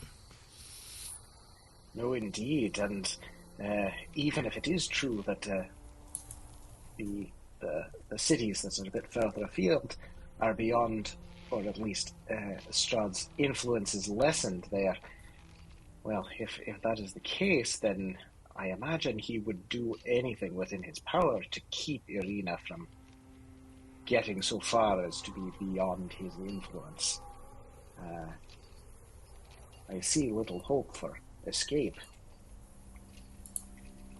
I'm gonna turn to Irina and I'm gonna say, why was he calling you Tatiana? You walk over to them? Yeah.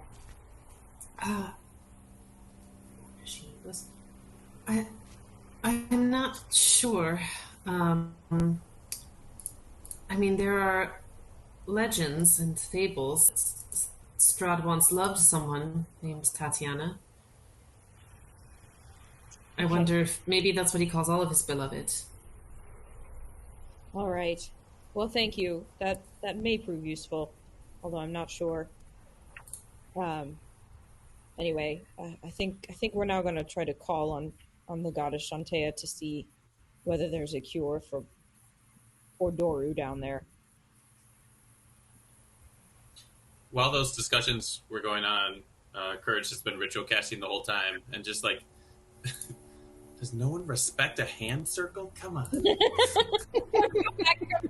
on. She needs our help. Come on. Grab everybody. I'm going to do my I'm not sure if it's down to like Elandra and Donovich for a second. It's like, well, this is small, but okay. I kind of love that. Well, Asume, is that what you're doing, Elandra? Are you hanging out with Courage, or did you go do something else?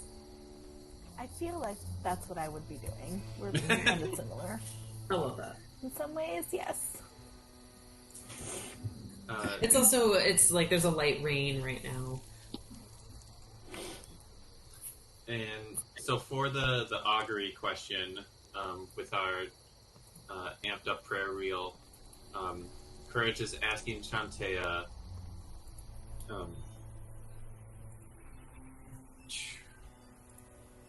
O Mother of all flowers, if this party here goes down beneath this temple, the Temple of Lathander here in Barovia, and does everything we can to restore the Doro, son of Priest Donovich, back to how he was before he was cursed. Can we succeed?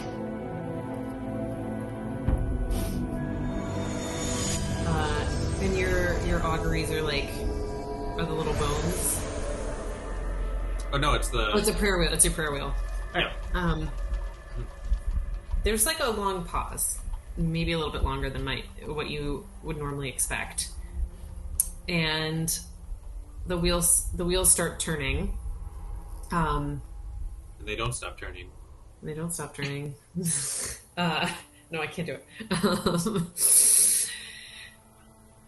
And you get a mixed message of weal and woe. A sense that it is possible but very difficult.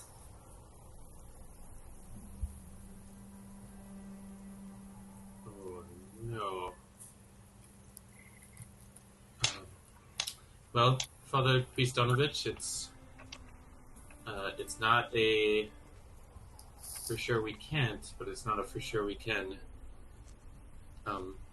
Seems it would be possible to help your son, but it would be very difficult. And did you not think to? And did you not think to ask what that cure may be? What that method of help may be? I did consider. So, gods are fickle. They have rules, which is, why they take. They request so much prayer. But this was really just a yes or no answer. And so I could have asked about one specific option, but I would have to cast it 10 times. And each time, Shantea gets a little more snippy. Or, I don't know, it seems to be all gods. So maybe just the connection is harder, or they're busy. But anyway. They do definitely This is why get frustrated with us. Like, really, they do. They get frustrated with us. So we have a mixed answer. What have we got in the way of dispelling curses, exorcisms? All my abilities are, for the most part, either to protect allies or to attack enemies. And I can cure wounds, but he doesn't really have a wound in that sense. So my own abilities in this sphere are really limited. Do any of you have any curse-breaking potential? I think we should huddle up everyone. I'll go ask Ismark and Arena. I'm sorry to interrupt you, but we could use your help. It's for the priest's son. If you could join us. Yes, of course. If we can help, of course. And Ismark will be like, we haven't seen Doro for a long time. Do you know what happened to him? I'll explain as I bring them back to the group that what we know from yesterday. Oh, I think Ismark was with us. Oh, yeah. Irina wouldn't know, but Ismark would. Mm-hmm. He wasn't part of that chat, though. Yeah. Or he was now. We'll say no. Okay. This is why I prefer to put my faith in books. Books don't decide on a whim whether or not they're going to give you the information that they contain. But books are written by people who are flawed. Well, now's the time to hit those books. Says the practitioners who just told us their gods get churlish if they're asked too many questions. At least we get honest answers when we ask. Are you sure? Honest and true. Well, Okay, alright. If your books are so great, do you know any way to break curses? That we could do here No, now? but it doesn't seem as though we know anything more than before we consulted the auguries. We know it's not impossible. We also know it's hard. That's more information than we had before. Frankly, we were all working on the assumption before that it was totally impossible. And we do know that it is something that we can all do if we go down there together and do everything we can. Yes. So it's... I was specific about that, because if the only option is ending the count, this would have told us that it's impossible by this question. So it's possible for us to do here in the next 30 minutes. Okay, so... Unless the DM wants to correct that. A little. You got the sense that it might not be possible in the next 30 minutes, but it was generally possible. Okay. Shantia was kind in going outside of the time frame. You just know it, like, innately, you know? But it is something that we can do by going downstairs. Alright, so... What's the important part? The important part is that it's possible, but you're not sure if you could do it if you all go downstairs in the next 30 minutes. It's possible under some circumstance. Under some type of circumstance. That includes us going down there now?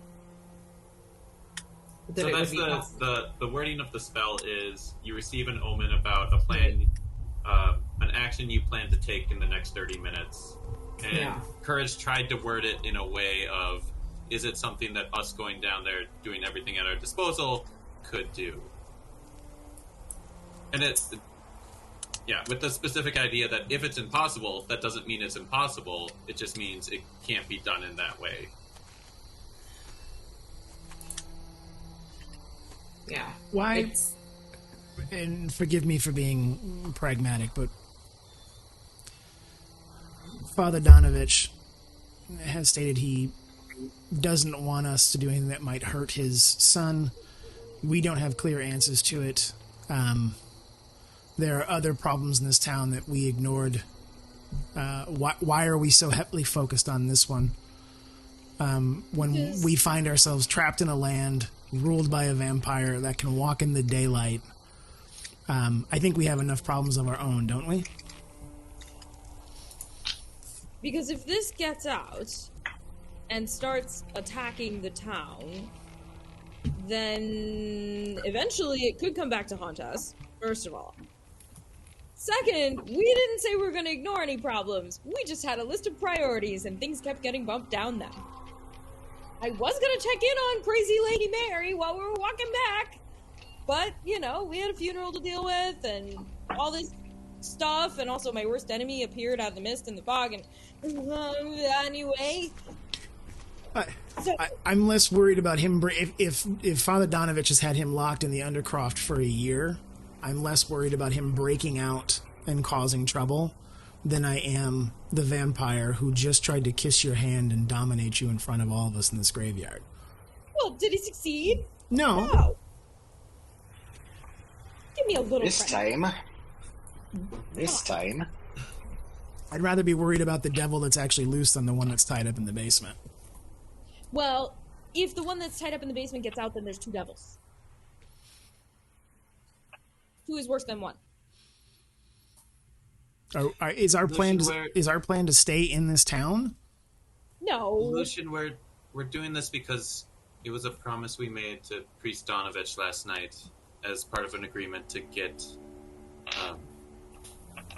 the funeral to happen. Also that.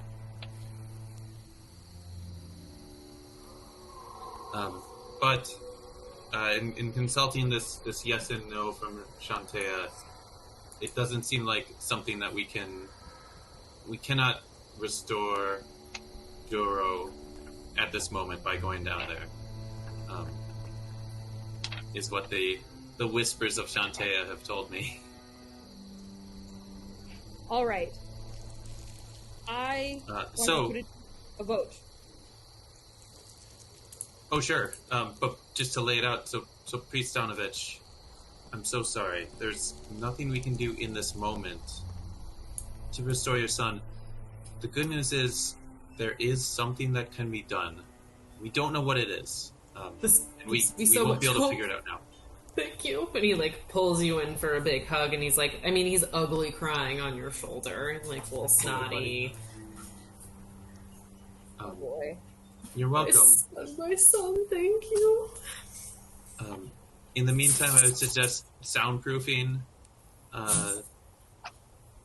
where he is. But anyway, Beatrix, Lucian, you were saying.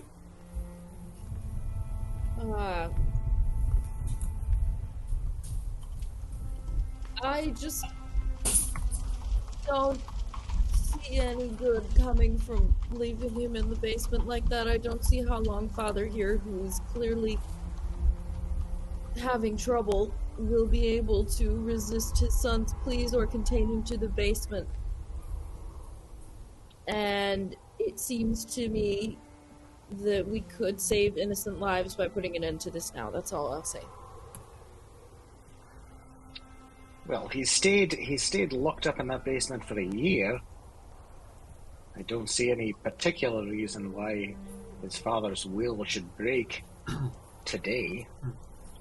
No, I'm filled with so much hope because there is hope, and we'll do what we can.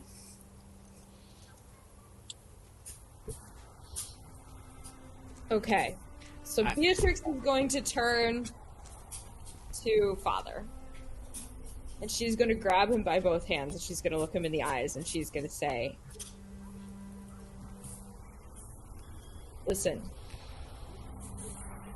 do not let him out of that basement. Innocent lives are resting on this. I know, I won't. Do whatever you can. Talk to people about the legends. Tell the town he's down there. No one knew he was down there. You have to warn them that this is happening. Okay? I'm afraid that they'll attack him. They won't understand. Let us do it. And we can tell them that there is a cure out there. Whatever books you have, they can tell you about the cure. Read them. Do as much research as you can, and do not let him out. I won't let him out. The Dawn Father is watching. And the Morning Lord knows. May the light shine on you. And also with you.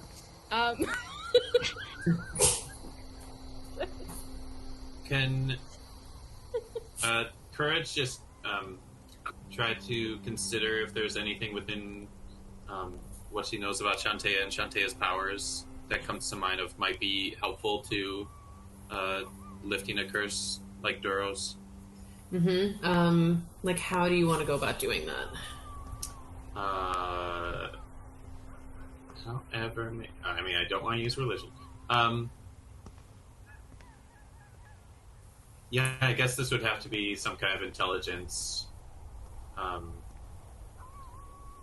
Maybe it would be religion. I think so. Sure. 13. 13.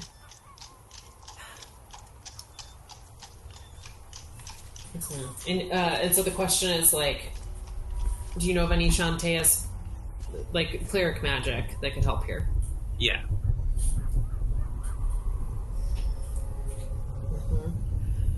I would say with a 13, you feel like some type of really powerful healing magic could help, but you're not sure. Like, you haven't seen. You know that this is like, it's very difficult and one might say high level magic in order to do something like this with the 13. But you don't know specifically what.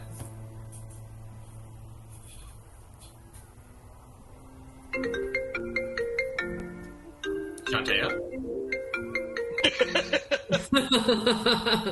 She's got more to say. No, that was probably Lathander. Yeah, Lathander was calling and it was spam. He wanted me to buy a timeshare. That totally tracks. Lathander is definitely running a pyramid scheme. Follow the sun, Beatrix. Do you have a few moments to talk about our Lord and Savior, the Morning Lord? If you just sit through our simple presentation. Well, this might be something that clerics hire stronger clerics than I might be able to assess. I don't know, Elandra, anything from nature? Caro, anything from science? Julian, anything from that?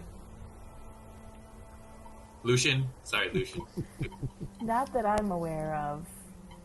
I don't know that there's anything powerful enough in nature to reverse this. You're free to make a nature check of some kind if you'd like, or Arcana if you would prefer. I'll do a nature check. All right. When we spoke with Donovich the last time, do we know what it was that happened that made his son this way? Remind me? Yes. He told you that his son went to the castle to try to overthrow Strahd. That's right. Under the influence of a leader who like riled everyone in town up. And when he came back, he was like this.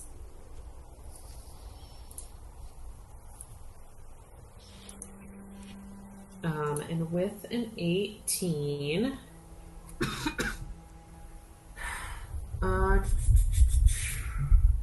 I'm gonna send you Jeanette, a whisper, and you can decide what you want to share.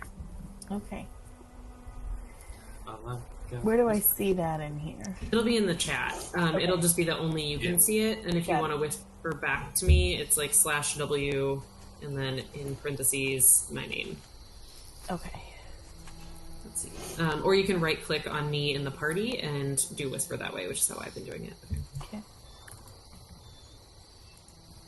Oh, cool. What do you guys actually before I send this, what do you all actually think is wrong with Doro? I feel like this is important. Yeah, I was just gonna ask. Did we hear anything about what was wrong with him? We heard the word spawn used. I think. Didn't someone say that? Maybe we need a recap. Or like that he had turned him or something? Okay. We heard that the sun was part of the uprising against the Count. Yes. And, yes, we did. And that he came back different, and that he wanted blood, and something about a turning or a spawn or something. Something like that. Mm-hmm. That he's like a mini vampire. That was the impression I got. That's been my impression, is that he's a vampire. Yeah, that he doesn't have Strahd's sure.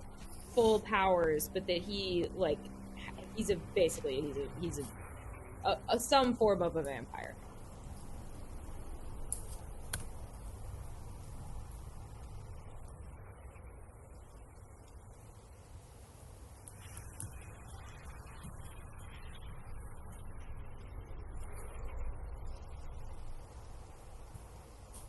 All right.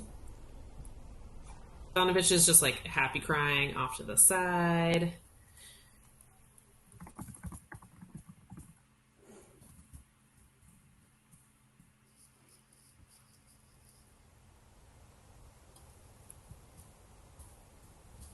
Lucian's just going to ask Donovich out, like straight out, like, what is it that you think your son is afflicted by? What does he need to be cured of? He hungers for blood, and he seems quite aggressive. But it's him. I know he's still in there. Follow-up questions. What does he eat? And also, does he ever say anything to you other than that he's hungry for blood and please stop? He hasn't had anything to eat since he was downstairs. I've left him food and water and wine. It doesn't disappear? No, it's just still down there. I mean, I clean it up when it gets old, but I keep offering it to him. And he won't eat? But he won't eat. Has he eaten? You said he's been locked up down there for a year. Has he eaten anything at all in that time? Nothing at all. Not like you're not finding. I mean, pardon, but I don't know, rat corpses or bat corpses or. Did you once have rat problems that you no longer have? I suppose it's possible. That does seem likely, but yeah. And does he ever say anything to you that makes it sound like it's still your old Doru? Any memories? Any? Sometimes I see him in his eyes. I see him back there. I know he's there. Is he currently restrained, or do you just have him locked up in the Undercroft? Yeah, he's restrained. Could we go down and just simply look him over to see what kind of state he's in, to see if it gives us any indications of how we might help the lad? Roll a persuasion check. I'm gonna cast guidance on him. Or do I have guidance? I'm gonna cast it on myself. Okay. I don't think I have personally should guidance. guide some stuff. I don't have guidance. I have blessed. I don't have guidance. Persuasion. Bella has guidance. So that's not great. Plus a d4. Let's roll big on the d4. Solid 8 on my persuasion. Ooh. Yeah, Donovich looks. He sort of looks at you, and then you see his eyes go over to Beatrix, and he's like, "I don't know if I trust you all down there with my son." I don't have to go down. I can stay up here with you. I get it.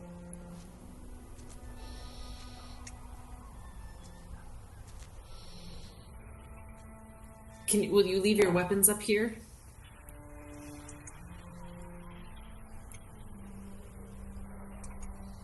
Certainly. Yeah. I've got a little dinky. I've got a little dinky crossbow that I just drop in the mud. Callow will also step forward and just say, as a man of science, I can tell you that I will approach this observation with the utmost care. You can see I have only a few bottles of medicine for my own particular minor condition. So it's the only thing that I would bring down. I take my glaive off my back and I hand it to the priest. And I say, "You'll give this back to me if he attacks or if we go back up the stairs. Okay? I would still prefer if you remain up here, I'll say. Okay, but then I'm keeping this. Okay. Okay. Alright. I'll just, go ahead. Yeah, Courage will drop her mace, or we'll hand it to the priest. If you'll hold this, Sir Donovich, I'll keep the shield that Shantae see as well. And I'm gonna say, he can go down with you all. I'll be standing at the top of the stairs if you need me. Keep watch. Okay. Protect this Market Arena. Bye. All right. All right. Bye. All right, so you all head back into the chapel, and he leads you into. Let's see. Gotta check.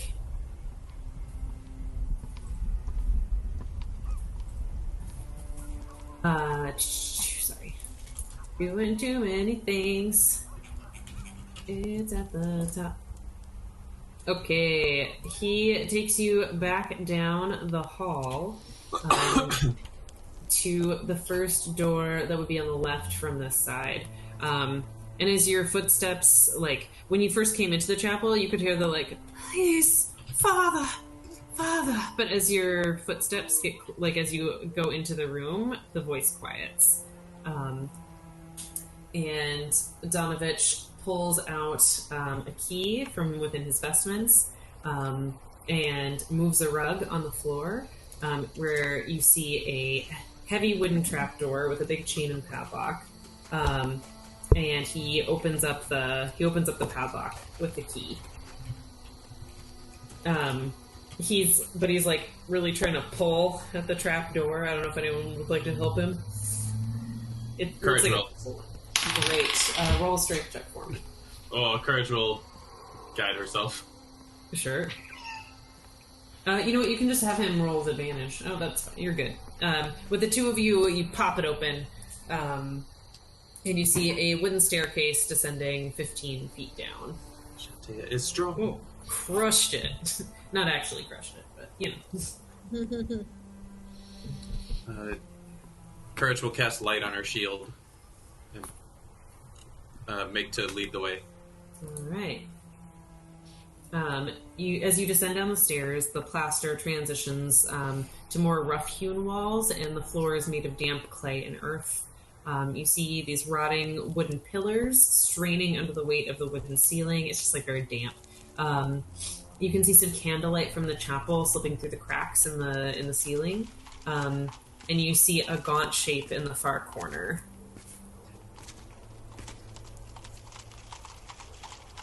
As we approach, I think Courage will be holding Priest Donovich's hand or with an arm around his shoulder. All right, so you're walking up to him? Mm-hmm.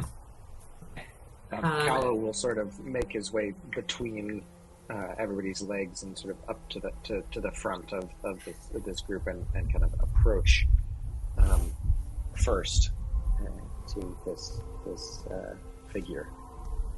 All right. As you all get closer, you hear like, I can smell your blood. Please, I'm so hungry. Just a little bit, please. What do we see? What is this? As you get closer, especially with the light on the shield, you see this. I mean, he's like super emaciated at this point. Young man. He's got brown hair, super pale skin, and he looks kind of clammy.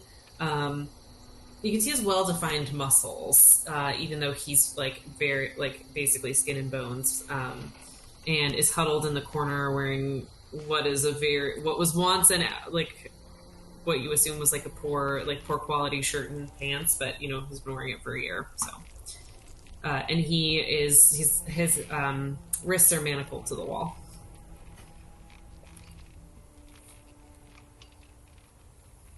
Does he try to struggle towards us in any way, or struggle against the manacles in any way? Yes, but it's pretty weak.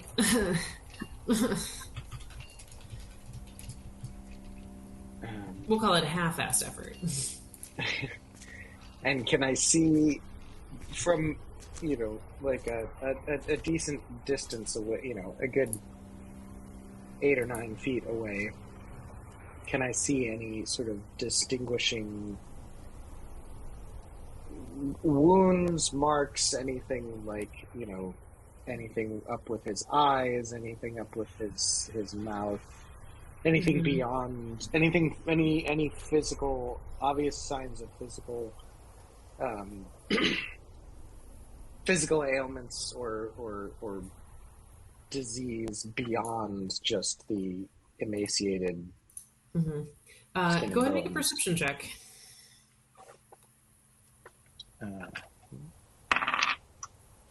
Oh, that's pretty good. That's a 21. Oh, dang. Yeah, when he opened his mouth to speak and beg you all, you noticed he had sharp, pointy teeth on the top and bottom. No other real, wounds or anything, though, that you see. In fact, minus the fact that he's so damn skinny, he would seem like he should be in really good health. Doro, what happened at the castle? I'm so hungry. Please, come a little closer. I can do it. Come a little closer. I'll tell you. If you tell me from here, I'll come a little closer. Deception. Wait, can you say it again, Courage? Well, you tell me first, and then I'll come closer.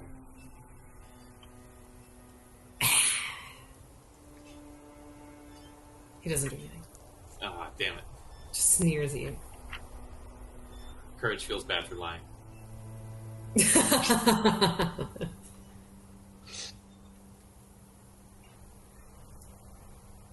Please, do any of you have anything for me? Please, just a little bit of blood. I'm so hungry. Callow will turn to Donovich and ask, and you have not given him any blood of any kind at all in the past year? No, but should I? I'm only asking. You're not even a cup of pig's blood or anything of that kind. No, but that's a very good idea. I don't mean to suggest. I'm just asking. You haven't given him anything. No, nothing. I mean wine and water, but no blood. But you say he hasn't consumed any of the food that you gave him. Correct.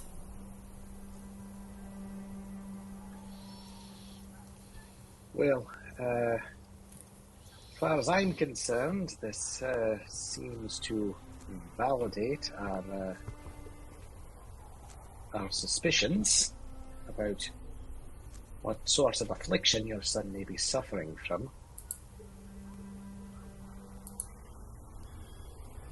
You think he's a vampire, isn't he? It would appear that way. But I know you're going to cure him. I know you are. And I looking at Courage very specifically. We will do everything we can. I just miss my son so much. Can't imagine. Beatrix, what are you doing while this is going on? I am standing at the open trapdoor with Irina and Ismark, and I'm listening as hard as I can. Can I hear any of what is being said? Roll a perception check. Alright, let's see. Oh, 6. Oh, no. Do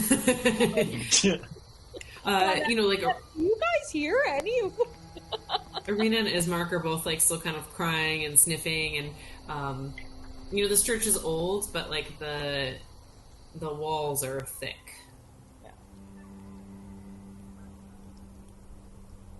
Yeah. Julian, Elandra, anything else we need down here?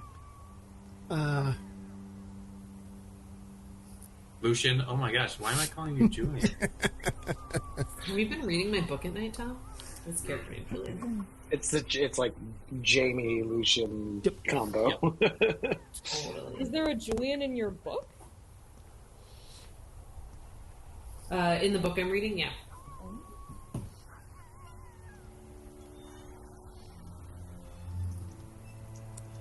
I mean, I kind of want to ask him more questions. Like, who did this to him? Who bit him? Are you asking Donovich? Asking Donovich, has he ever spoken of who it was that cursed him like this? Oh, well, I mean... Oh, who cursed him? Of course it was the Devil Strahd. Who else could do it?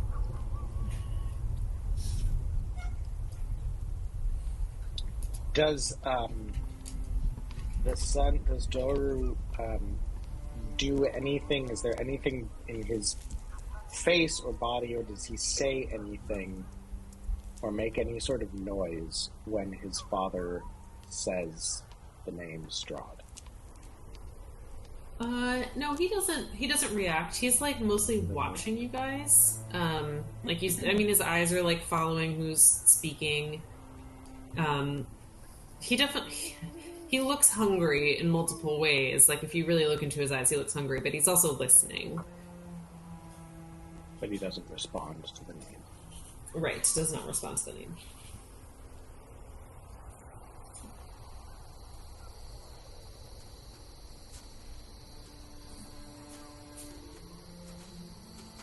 Let's head back up. Yes, I don't think there's much more we can learn from observing this poor lad. As you guys leave, Donovich will turn back around and be like, I love you, my son. Does he say anything in response? He does not, but he stays quiet. He doesn't yell.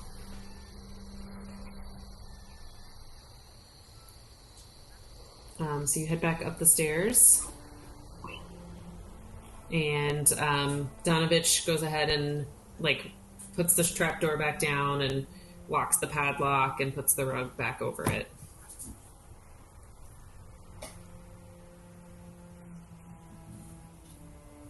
Well, thank you for sharing that, Father. It's... Again, I can't imagine how you've survived this year, but you have. You're clearly a man of faith and hope, and all I can say right now is something can be done. I don't know what, but I will try to find it, and when I do, I will return. Are we all back together now? Am I Yes. back with me? Okay. I'm gonna say, you suggested we send Irina to an abbey or take her to an abbey? Oh, yes. Thank you all for helping me.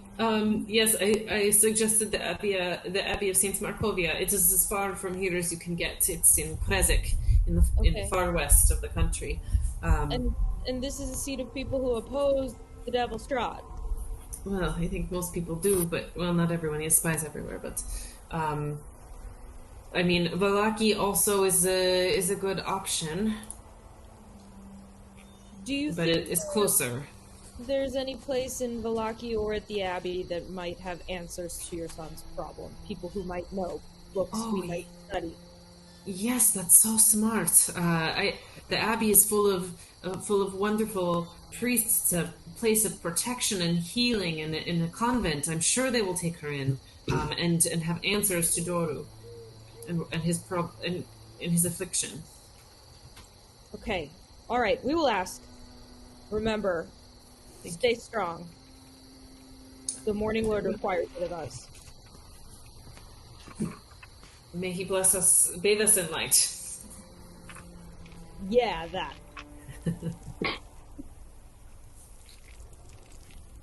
Before we go, Priest Donovich, we were wondering last night if you have any holy water or could provide us with some.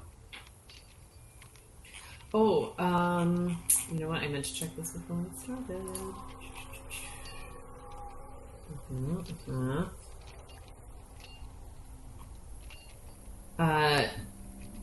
I do not, but I have some books or a holy symbol. Would that help? Maybe any fiction. So he takes you into. Oh, Jeanette, I'm so sorry. Oh, Jeanette. If you would like to type Elandra's dialogue too, that's totally fine. Also, you happen to be the person that I can't see on my on my screen, so if you've been trying to get my attention, I'm really sorry. All good. Okay. Yeah, he'll take you into what is clearly like his bedroom, and you see next to his bed he has a very well loved copy of Hymns to the Dawn. And then on his bookshelf, it's like, just some papers and stuff, like nothing, clearly just like personal crap, like receipts and things. But he also has a book called The Blade of Truth, The Uses of Logic in the War Against Diabolist Heresies as Fought by the Olmist Inquisition.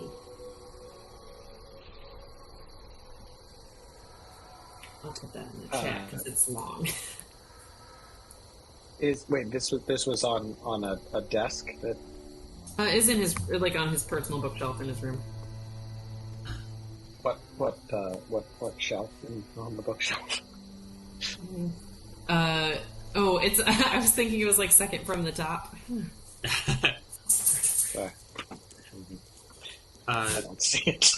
No, he'll pull. I mean, if you guys are interested, like he'll pull it off the shelf and be like, "My book." Callow wouldn't have seen it to begin with. So Do I up there? I didn't mean to put it out of reach. It's just where I pictured it. No, that's fine. It's all right. If Callow had seen it, he would have been very interested in that book, but he didn't see it.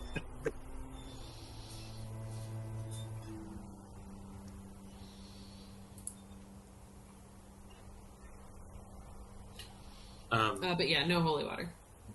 Okay. Courage can see it, though. Oh, excellent. So first for walking over Elandra, Elandra whispering that I think Courage will... Father Donovich being so close to us, but then give a nod and just say, you may be right. And once we get that capability, we can go that route.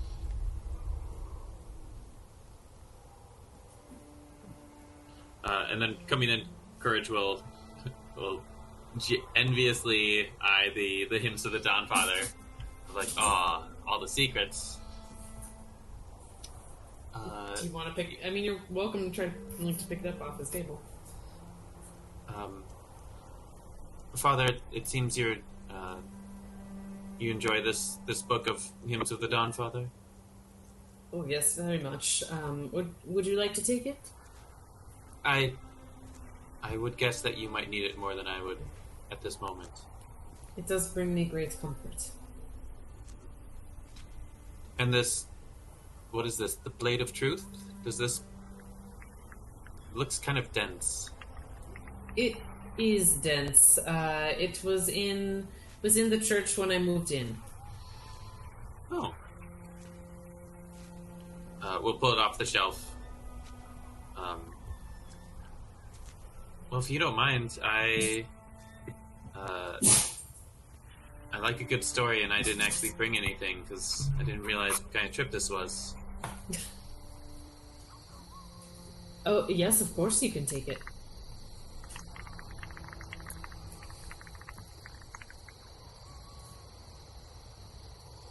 Yes.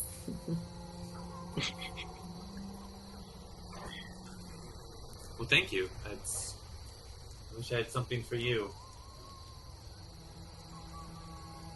All I have are these overpriced candles from Bildreth.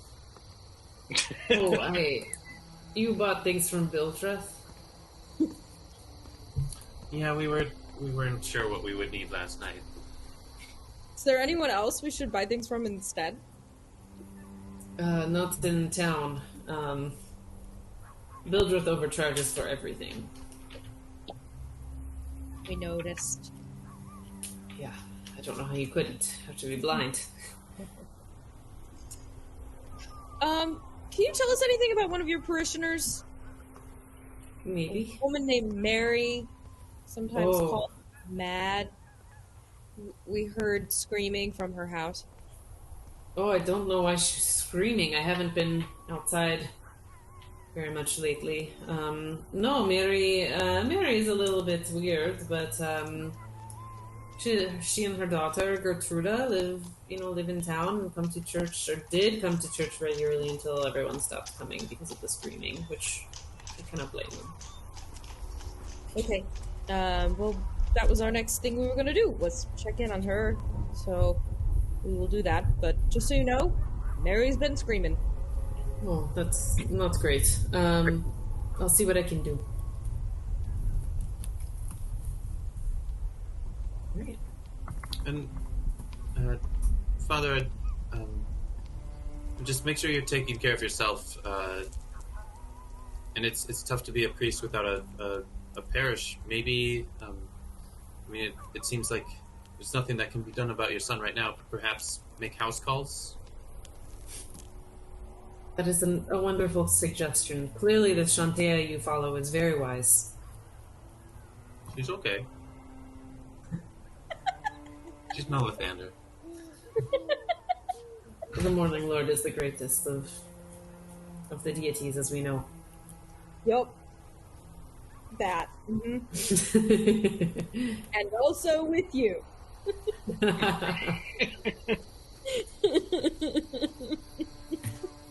Christianity dies hard. Also notice that, like, Tom and I are both just fluently just being like, parishioners, parish, father. Like, we immediately leaned all the way into the Catholic thing. Oh yeah. I've been trying not to. It's why I've been trying to use the other phrases. I know, and you and I agreed that we were going to say something else. But Yep, and then it's in a different thing and I didn't have it in front of me, so. Yeah, I lost it too. I don't see it anywhere. Maybe if we come up with it. But yeah, we can pretend that Beatrix has leaned on, and also with you in the vein of the John Mulaney bit, like, oh, yeah, and also you having some. All right, anything else you all would like to do before leaving the church? Time to pay a visit to Mary. All right.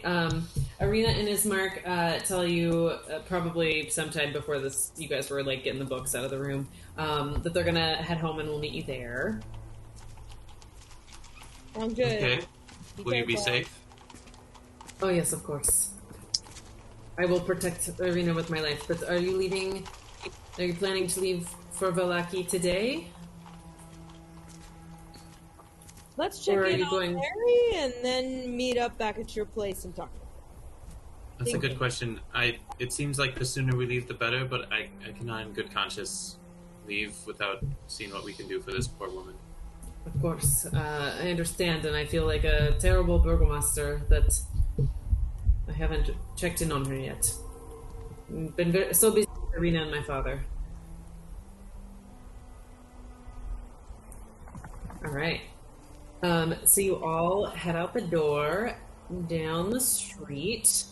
It is 10:30. This could be a good stopping point if folks would like to go, or 10:30 Eastern time, 9:30 our time. It might be a helpful stopping point at this point, given that it is still All right. a work night and everything, and all that bullshit. All right. Well, so as you head down the streets of Barovia, still foggy outside, the sound of moaning in the still gray streets colors your thoughts with sadness, and you find yourself eventually in front of a dark 2-story townhouse. And that's where we'll leave off. Oh dear. Yay, we buried somebody! Yay, you did it! We looked at a guy and we buried somebody. I feel like we were moments away from a TPK, though. I kind of there's a part of me.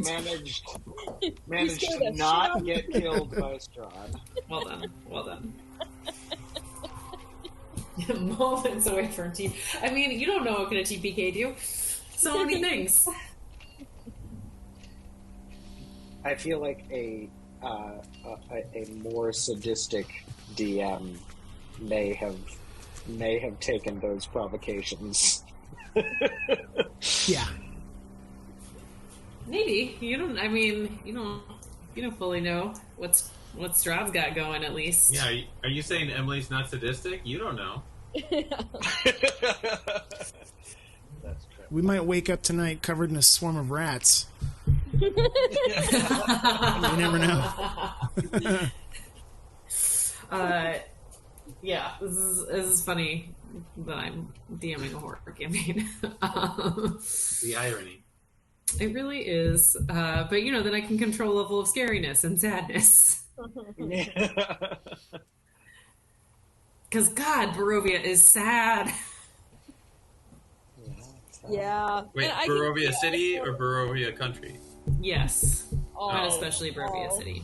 I can also, it's very clear how we're getting put in, like, impossible positions, like, already. Like, killing him is bad, walking away also bad. Like, I don't think there's an answer. And Strahd's gonna figure out a way to make us pay, probably. Alright. Well, we'll see you all on Halloween. Yay! Yes. Yay. Thank you, Emily. This is great. Thank you, Emily. The Strahd thing was so spooky, I was so scared. Oh, good, I'm so glad. Yes. I was like, what the fuck, what the fuck, what the fuck, what the fuck? Excellent. Yeah. Mission accomplished. Alright. Good night. All right, y'all. Good night, everybody. Good night. Bye. See you later. Bye.